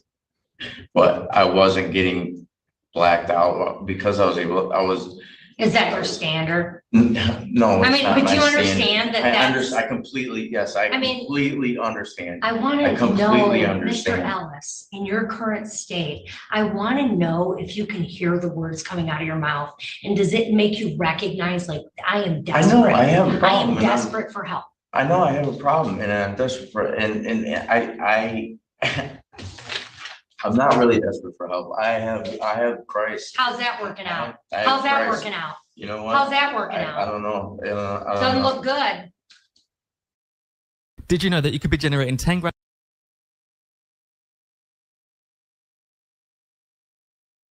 Have you ever heard this joke? No, listen to me. Have you ever heard this joke about like a guy who wants God to come save him and there's a flood? No, I And don't make listen, jokes I'm about telling God. a joke. I don't No, listen to jokes. okay. God. You're gonna listen for a minute.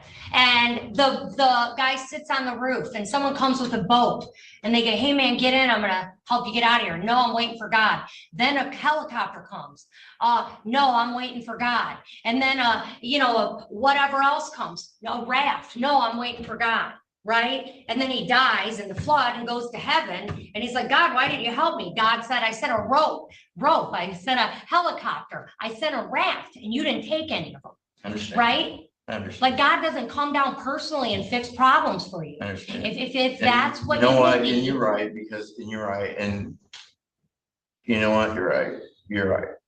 So maybe You're this right. is the raft. This is the raft. You're right, and I think I'm just angry, and I'm sorry. I just because I've been going through treatment for so long, you know what I mean, and I'm doing wonderful. I really am. No, you're not. I mean, you're not doing wonderful. I really I mean, am. you have a stable like my life employment, you is have a doing, job. like I'm doing great. Besides, even coming off of the Xanax, I'm doing wonderful. Like my taper was going great. I feel great. You look like you're still in active addiction. Like you have the face of someone who's actively using you. Really? Yeah, really. I mean, I think maybe you're stressed out. I don't know what it is. Yeah. So here's the thing. I've got you on this violation for literally doing every single one of the drugs that you drove a car under when you were here. I'm limited by the jail task force legislation. I'm inclined to give you the maximum, which would be 93 days. I'm not allowed to do that anymore. I can only give you 5 days for the violation, right? That's the max I can give you under law. And then Kara spends this time, we meet you after you were here last time to go through the effort to screen you for treatment court, see if you're eligible. You certainly are, need it. You're definitely high risk, high needs. There's no doubt about that.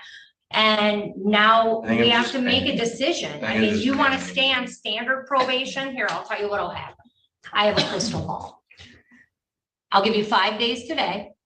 I'll see you in a couple weeks. Then or you'll abscond and you'll get 10 days for your next positive.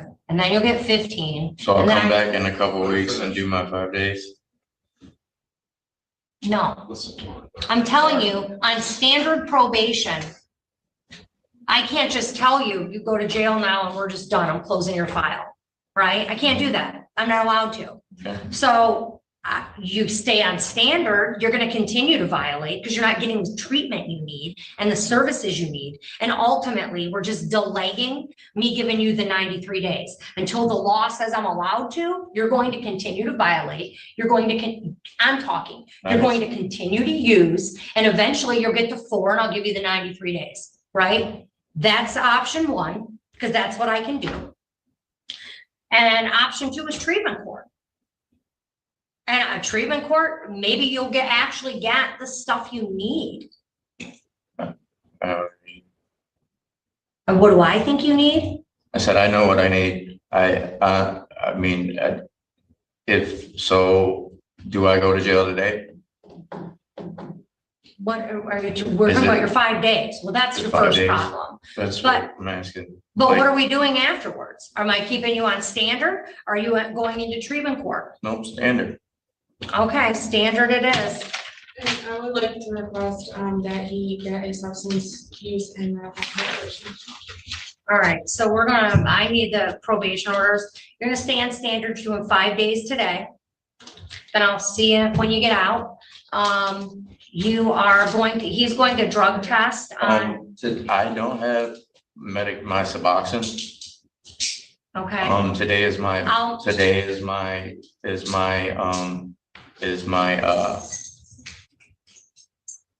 point. Has access to that. I'm writing on your paperwork. What else? What's the other thing you're taking to tighten it up? What is it? Librium? And you have a pen. You're just.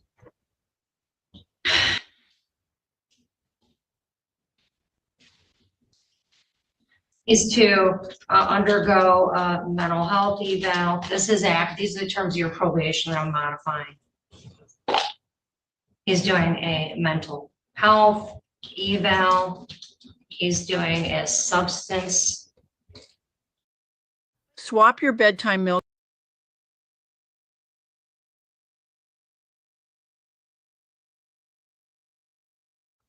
Abuse eval. What's the highest drug testing color we have? Fuchsia. Fuchsia. He's to test on fuchsia. What color is he on now? Fuchsia. He's on fuchsia since we were gonna do black and white today. All right. Anything else, Ms. Grasso, that you think's appropriate? Nope. I don't think he's ready for a peer recovery coach.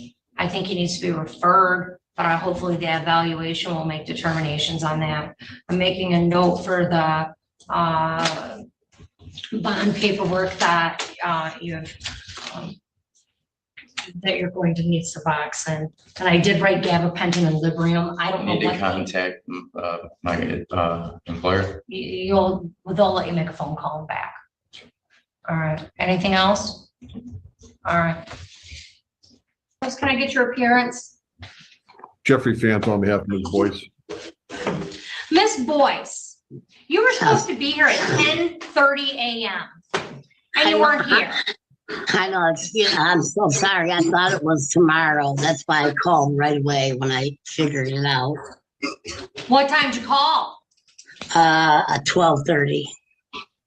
Well, we had complaining witnesses present on these cases today, and they sat here waiting for you to show up on these cases. One of these cases, you've been in warrant status twice on. That's 0902. You had a payment plan. I give you a payment plan of $50 a month. Have you been making payments? No, I haven't. I don't have a job right now. I've been looking, but I've been helping my daughter take care of her baby, but I've been looking for a job.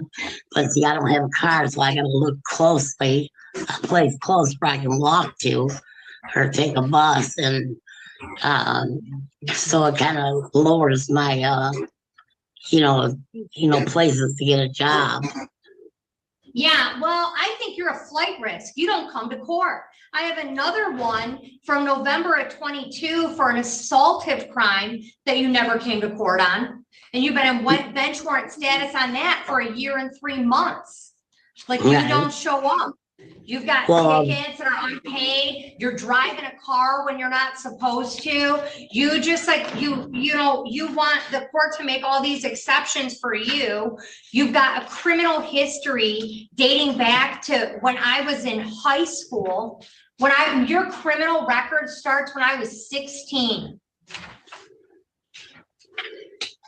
And you don't seem to take any of this seriously. No, yes, I believe me, I take it seriously. No, you don't take it seriously. You've been in warrant status for years on assaultive cases. That's a Well, fact. that one will get That dismissed is because a I did not fact. hit her. My daughter's not gonna show up for court because I did not hit her. She lied.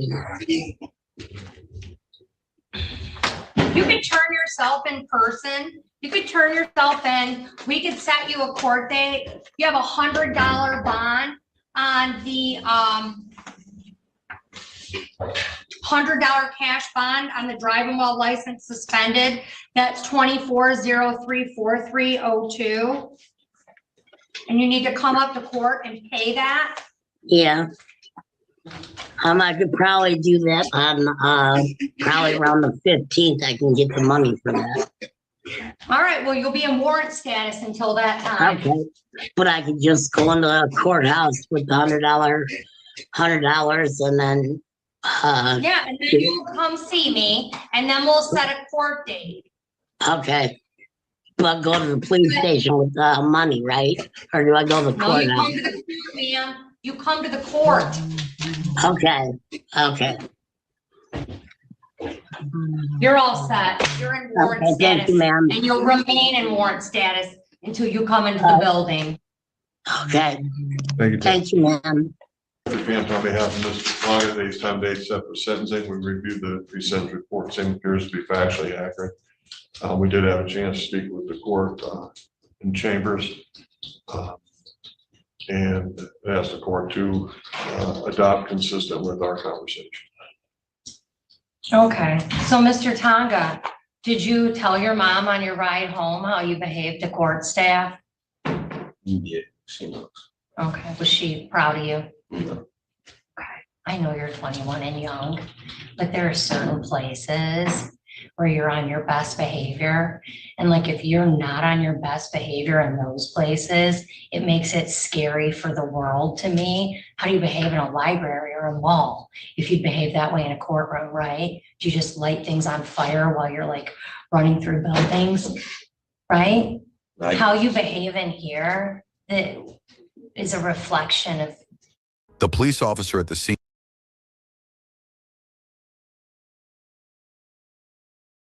who you are, because everyone that comes to court is generally on their best behavior. I don't know if that's your best behavior. It scares me.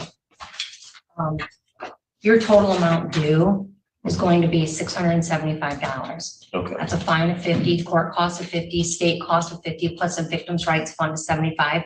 Those are mandated by the state of Michigan.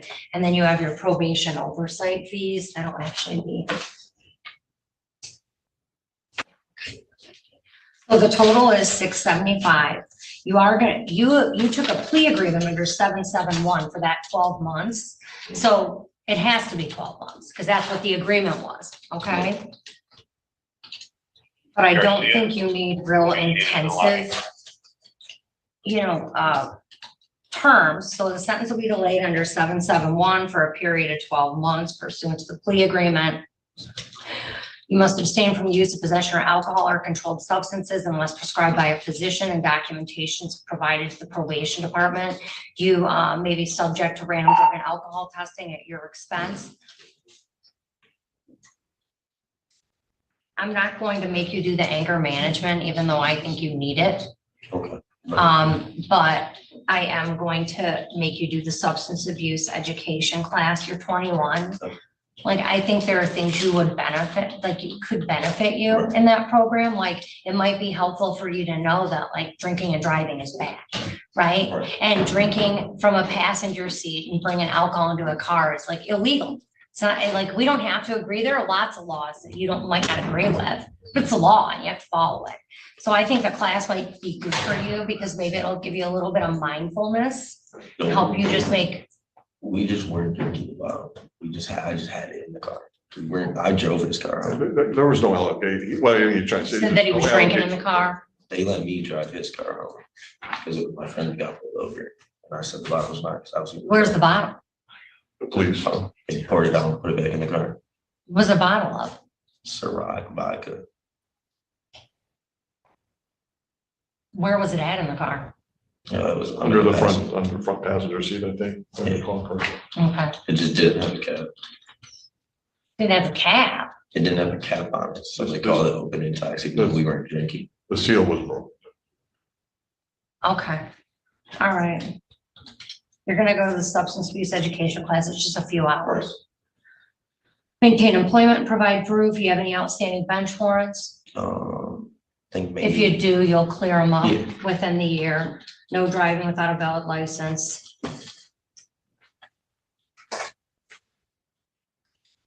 And that'll be it, okay? Okay. Thank you. I'm a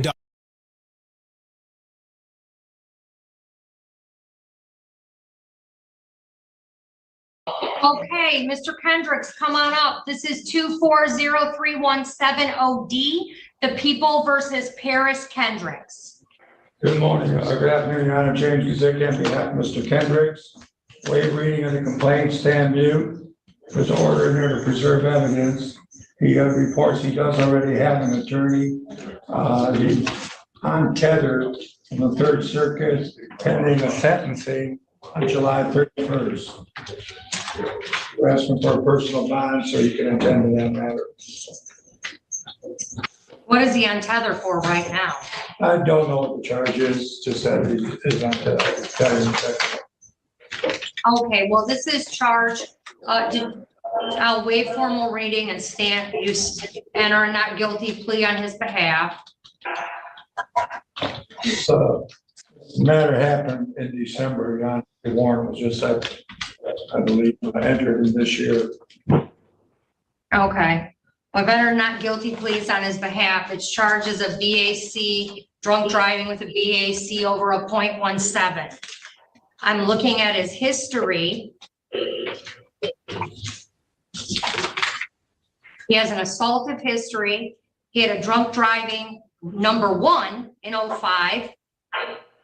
He had one before that because he was charged with his third drunk driving. 2007, so he had a felony drunk driving.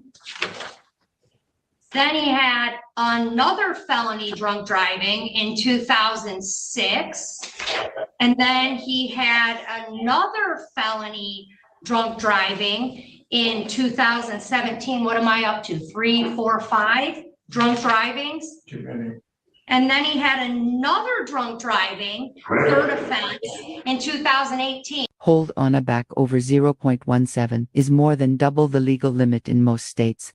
At that level, courts don't just see a mistake, they see a serious public safety risk. Should penalties scale higher, the more over the limit someone is. Is that 6? And then he had another drunk driving in 2019. That's 7 drunk drivings. 7 drunk drivings. So this would be 8 if you were found guilty or pled guilty on this one. That's very concerning to me because you clearly don't learn. Mr. Kendricks, I've signed the request for ex parte order preserving evidence. Mr. Kendricks, did you go over your advice of rights with your attorney that's outlined on this advice of rights form? Yes, Your Honor. I was at my PSI sentencing date. They got me for this case here. That's why I was at to be sentenced for. And they brought these cases up, which I didn't know existed. So now I get my lawyer to go back and all these cases on one docket. All right, I'm having a really hard time hearing you, sir. Can you come a little closer to the glass, maybe?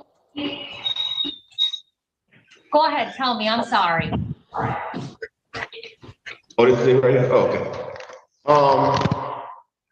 I was at my PSI reporting thing to get my sentence when they arrested me for these cases. And that's how I got arrested for these cases. And I would like for my lawyer to get all the cases together so she can put them on one docket. Because we was trying to find a LaVoya case, we never could find it. And I didn't know the other one existed. Okay. All right. That's right. Who's your attorney on your other cases? Sharon Woodside. Oh, Miss Woodside. Okay. Yes, ma'am. All right. Well, she can appear with you at your next court hearing. Okay, sir? Yes, ma'am. All right. I think she's gonna try to get all of them on one docket. Well, you can't, I mean, she can try. Miss Woods, I don't know what she's doing. I'm confident in that. But Yeah. there are misdemeanors and felonies, and you can't, unless they happen in the same jurisdiction and the misdemeanor follows the felony, this case is not, it was charged as a misdemeanor. I don't know why. That's not my decision. But your attorney can look into that, but it's an impossibility with respect to a district court case unless you get some sort of global agreement.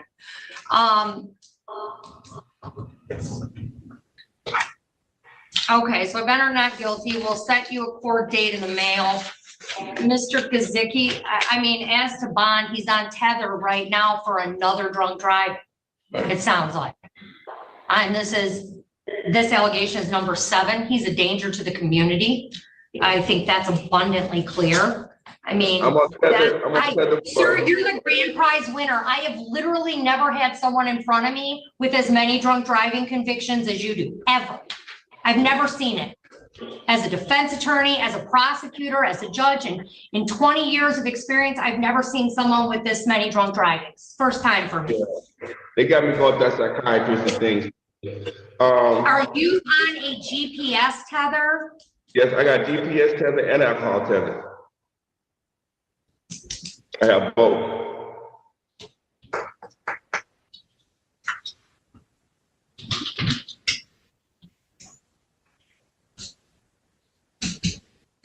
Is it a drunk driving that you're on tether for?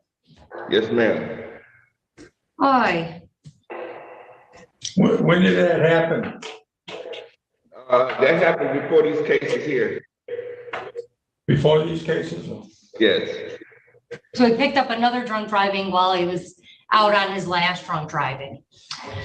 Okay. He has a $30,000 cash or surety bond with a GPS tether. You're to appear in court as directed. You're not to leave the state without permission of the court. You're not to commit any new crimes while released. You're to immediately notify the court of change of address or phone number. You cannot purchase or consume alcohol or illegal drugs. In the event you make bond, you will be tested. I'm already being tested. Okay, well, you can talk to the department here. We won't make you test twice as long as that facility provides us with your test results and that it's a facility approved by the court. You cannot operate a motor vehicle without a valid license. And I'm already have a GPS tether. I already have that. All right, too. well, I'm not gonna, they won't duplicate it, but if that case resolves itself, you'll stay on you'll continue on the tether because of this case. Oh, But you're not gonna have 2 tethers on, you'll only have 2. I'll be sentenced to prison on the 31st. All right. Yeah, I'll be sentenced to prison on the 31st. A charge of speeding of 11 to 15 over. Do you understand that? Yes. All right, has an offer been made on that, Mr. Zick? No discussions have been. And we have a charge of speeding of 11 to, sorry, go ahead. No discussions No occurred? discussions. Would you like to have discussions with him regarding that civil infraction? Yeah, I would like it dropped.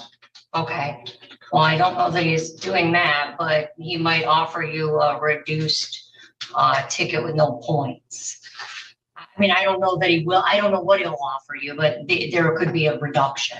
Do you want to discuss that possibility with Mr. Zach? Yes, I'd like so. Okay, I'll let the 2 of you discuss that. And I did receive your filing. I'm reviewing it now. Okay. And so if that's what you're intending to put on record, it is officially part of the court file. Okay. So we don't need to do it orally because it's part of the file. All right. Okay? All right, I'll let you 2 talk and I'll see you back in just a few minutes. Thank you. All right, we're back on record. Were you 2 able to have discussions? We had the discussion, Your Honor, but we're unable to reach resolution. Okay, so was an offer made? Yes. Okay, can you just tell me what the offer Oh, was? yes, Your Honor. The people offered to reduce the charge of speeding 11 to 15 over to a double parking. All right, and Mr. Page, you understand that's a civil infraction, has a fine of 165, but it doesn't have any points on your license. Right, Okay, and you've rejected that offer? I have. Okay, all right, so we're proceeding with our hearing then. Mr. Page, is there something you want to, if you're just going to read me a giant sovereign citizen objection to my jurisdiction, I'll give you 2 minutes to put whatever you want to put on record, and then we're proceeding with the hearing. Fair? Don't I have the right to be heard lawfully? Well, you have the right to ask questions to the witness Okay. and to, you know, make any arguments you want to the court. Right. But as far as jurisdictional arguments, the court does have jurisdiction. Okay, is this court operating in administrative or judicial law? I'm not participating in this, sir. Well, I would. Well, have you to- I know, would this have is to a court know. of law. I would have to know because there's no injured party in this case. So There doesn't have to be. there does, in order to set bond against me, there has to be an injured party. Dr. C, what's the fastest fix for marionette lines?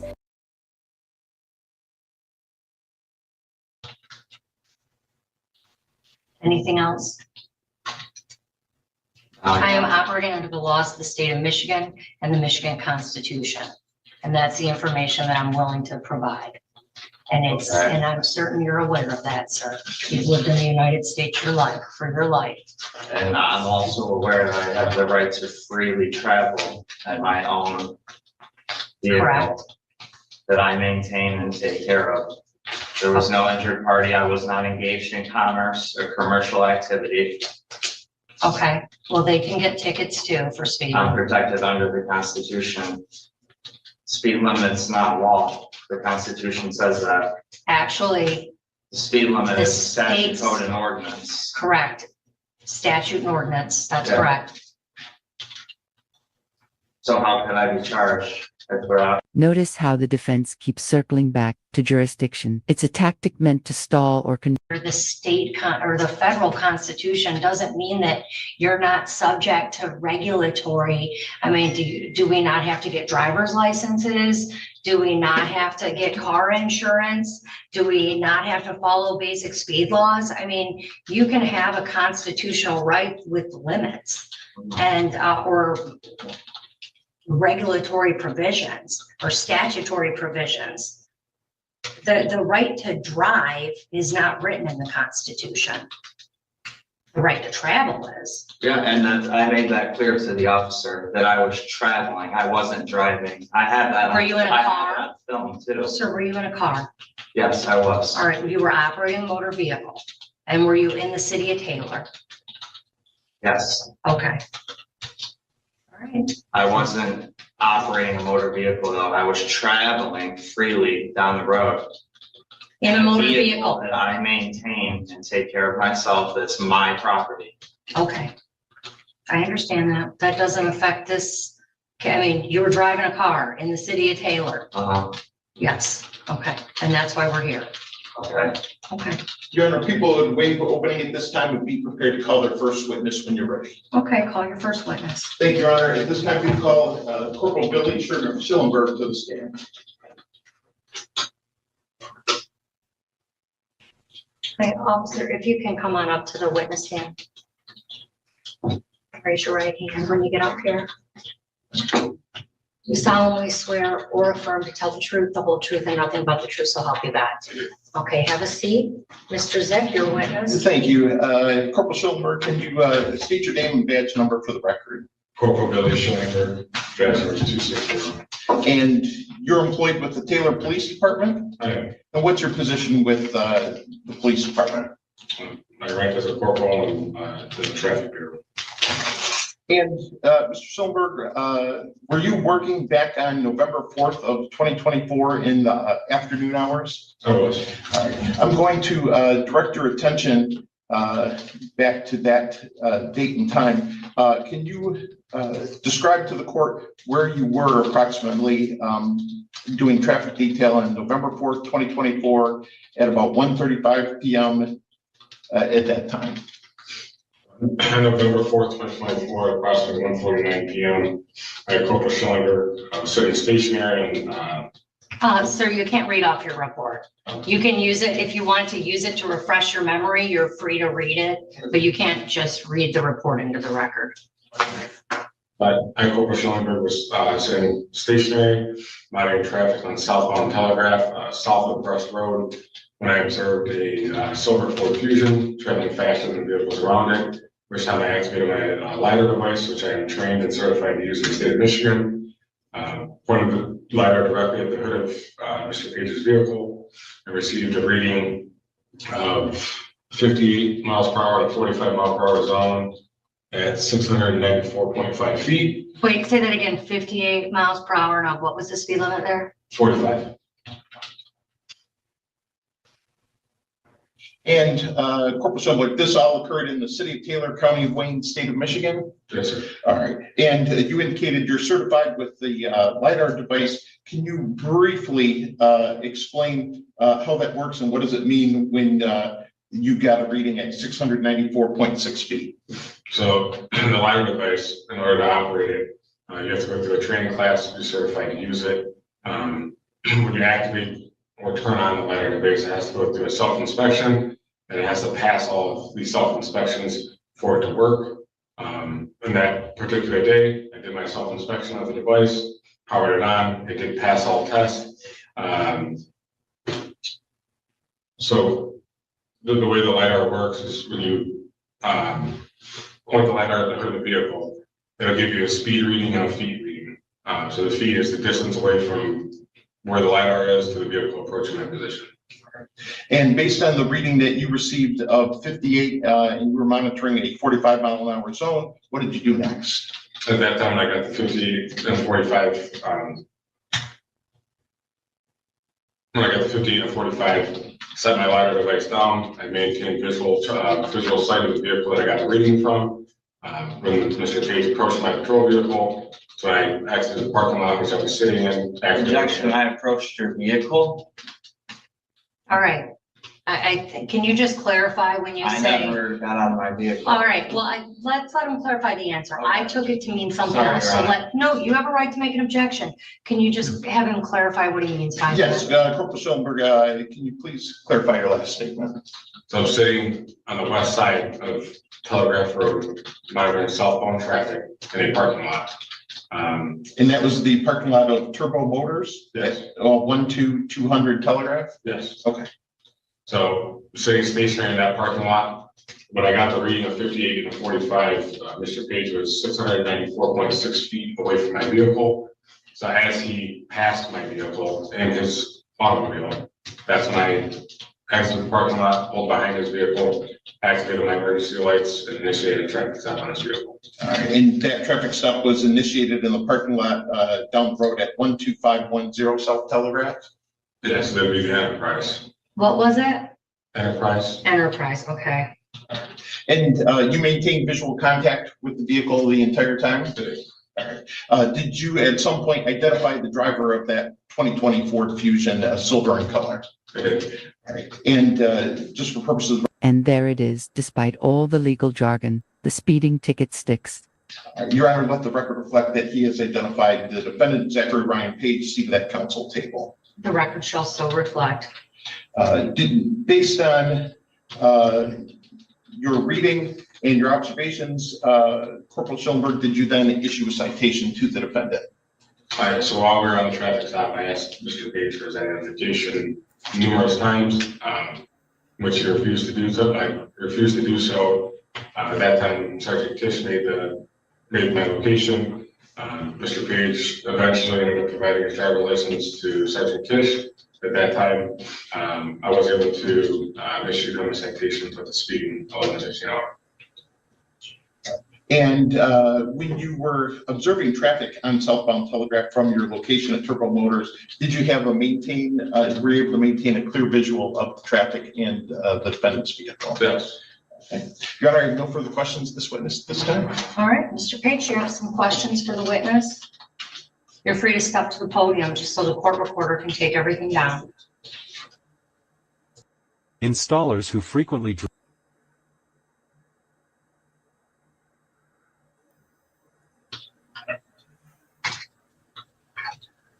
No questions for the witness.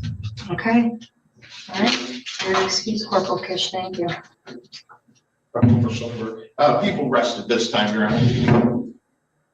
All right. Do you have anything you want to enter into the record? I want to enter into the record that I'm here today making special appearance under sue juris as one of the people of Michigan, not as a defendant under the jurisdiction of this court. I'm asserting my unalienable rights as secured by the Michigan Declaration of Rights under the United States Constitution, particularly under Article 1, Section 1 of the Michigan Constitution, which establishes all political power is inherent in the people. At that outset, I raise jurisdictional challenge to this court. Your Honor, may I interrupt? And I apologize for interrupting, but Corporal Schulberger is our traffic supervisor, and there's been an issue over the Taylor Police Department this morning. Technical He's free to go. Do you have any other questions for Corporal Schellenberg? No. All right, Corporal Schellenberg, you're excused. Thank you, Your Honor. All right, go ahead, sir. This outset, I raise jurisdictional challenge to the court as jurisdiction must be proven on the record before any further proceedings can lawfully continue. The separation of powers doctrine, as outlined in Article 3, Section 2 of the U.S. Constitution and the Michigan Constitution, makes it clear that no branch of government may exercise the powers of another. Before proceeding, I require clarification on whether this court is operating in a judicial capacity or administrative. If this court is acting under administrative directives or executive branch policies, rather than operating as a constitutionally recognized judicial body, then it is exceeding its lawful authority. No administrative agency, including the SOS, possesses lawful authority to direct judicial rulings or override the people's due process rights.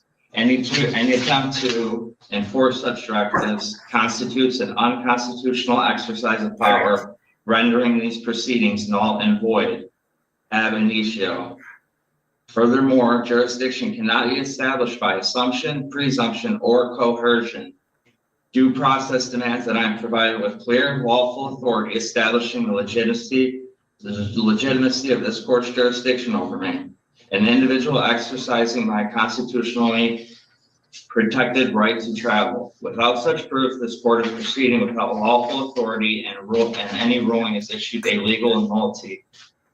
I now formally demand that this court place on the record the specific constitutional authority establishing jurisdiction over me as one of the people of Michigan, the legal basis that allows this court to act under administrative directives or executive policies without violating the separation of powers doctrine, proof that I was engaged in regulated commercial activity as no jurisdiction exists, absent clear evidence that I was operating as a licensee in commerce at the time of the alleged incident.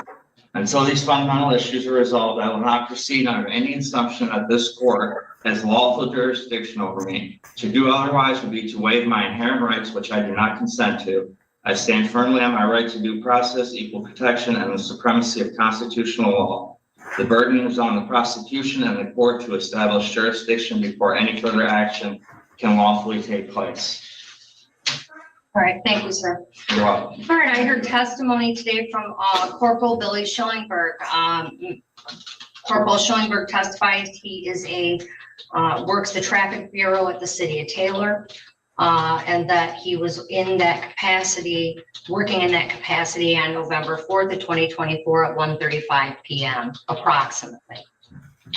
He testified that this occurred within the city of Taylor, within the state of Michigan.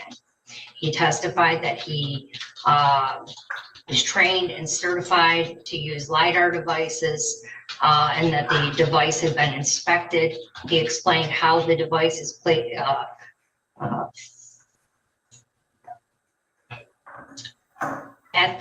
at the hood of the vehicle or aimed at the hood of the vehicle, and it determines the speed and feet from the LiDAR device.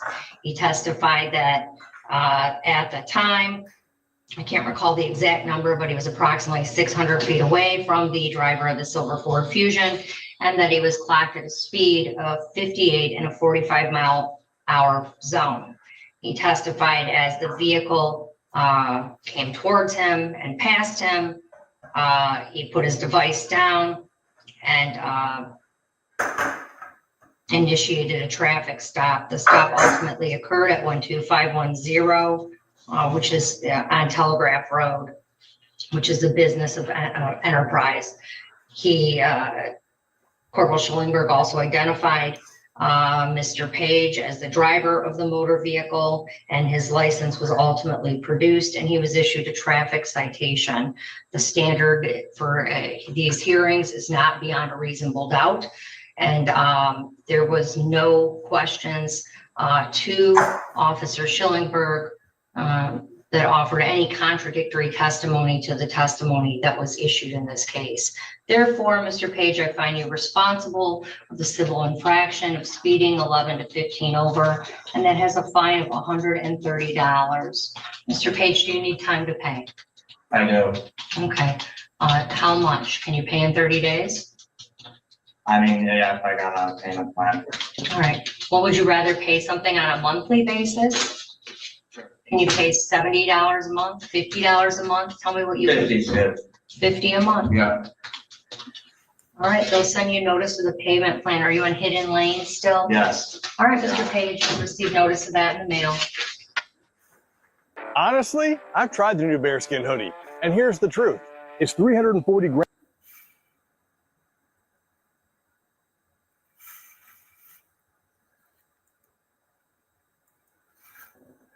That's it for today.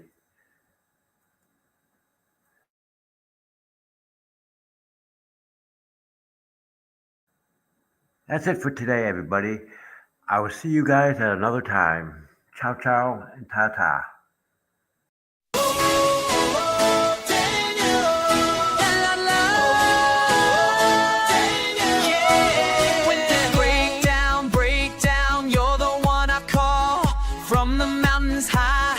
Come down to it all with your tools in hand, making magic flow. Every broken part, you help me grow. You fix it all, fix it all. You fix it all. Daniel, you make it right.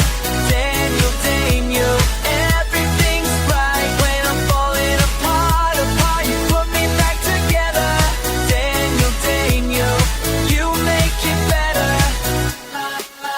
From the wires tangled up to the broken dreams, you know how to mend all my scattered seams. With your steady hands, you refill my heart. Every piece that's lost gets a brand new start. You fix it all, fix it all. You fix it all. Daniel, you make it right. Daniel, everything's bright when I'm falling apart. You put me back together. Daniel, you make it better.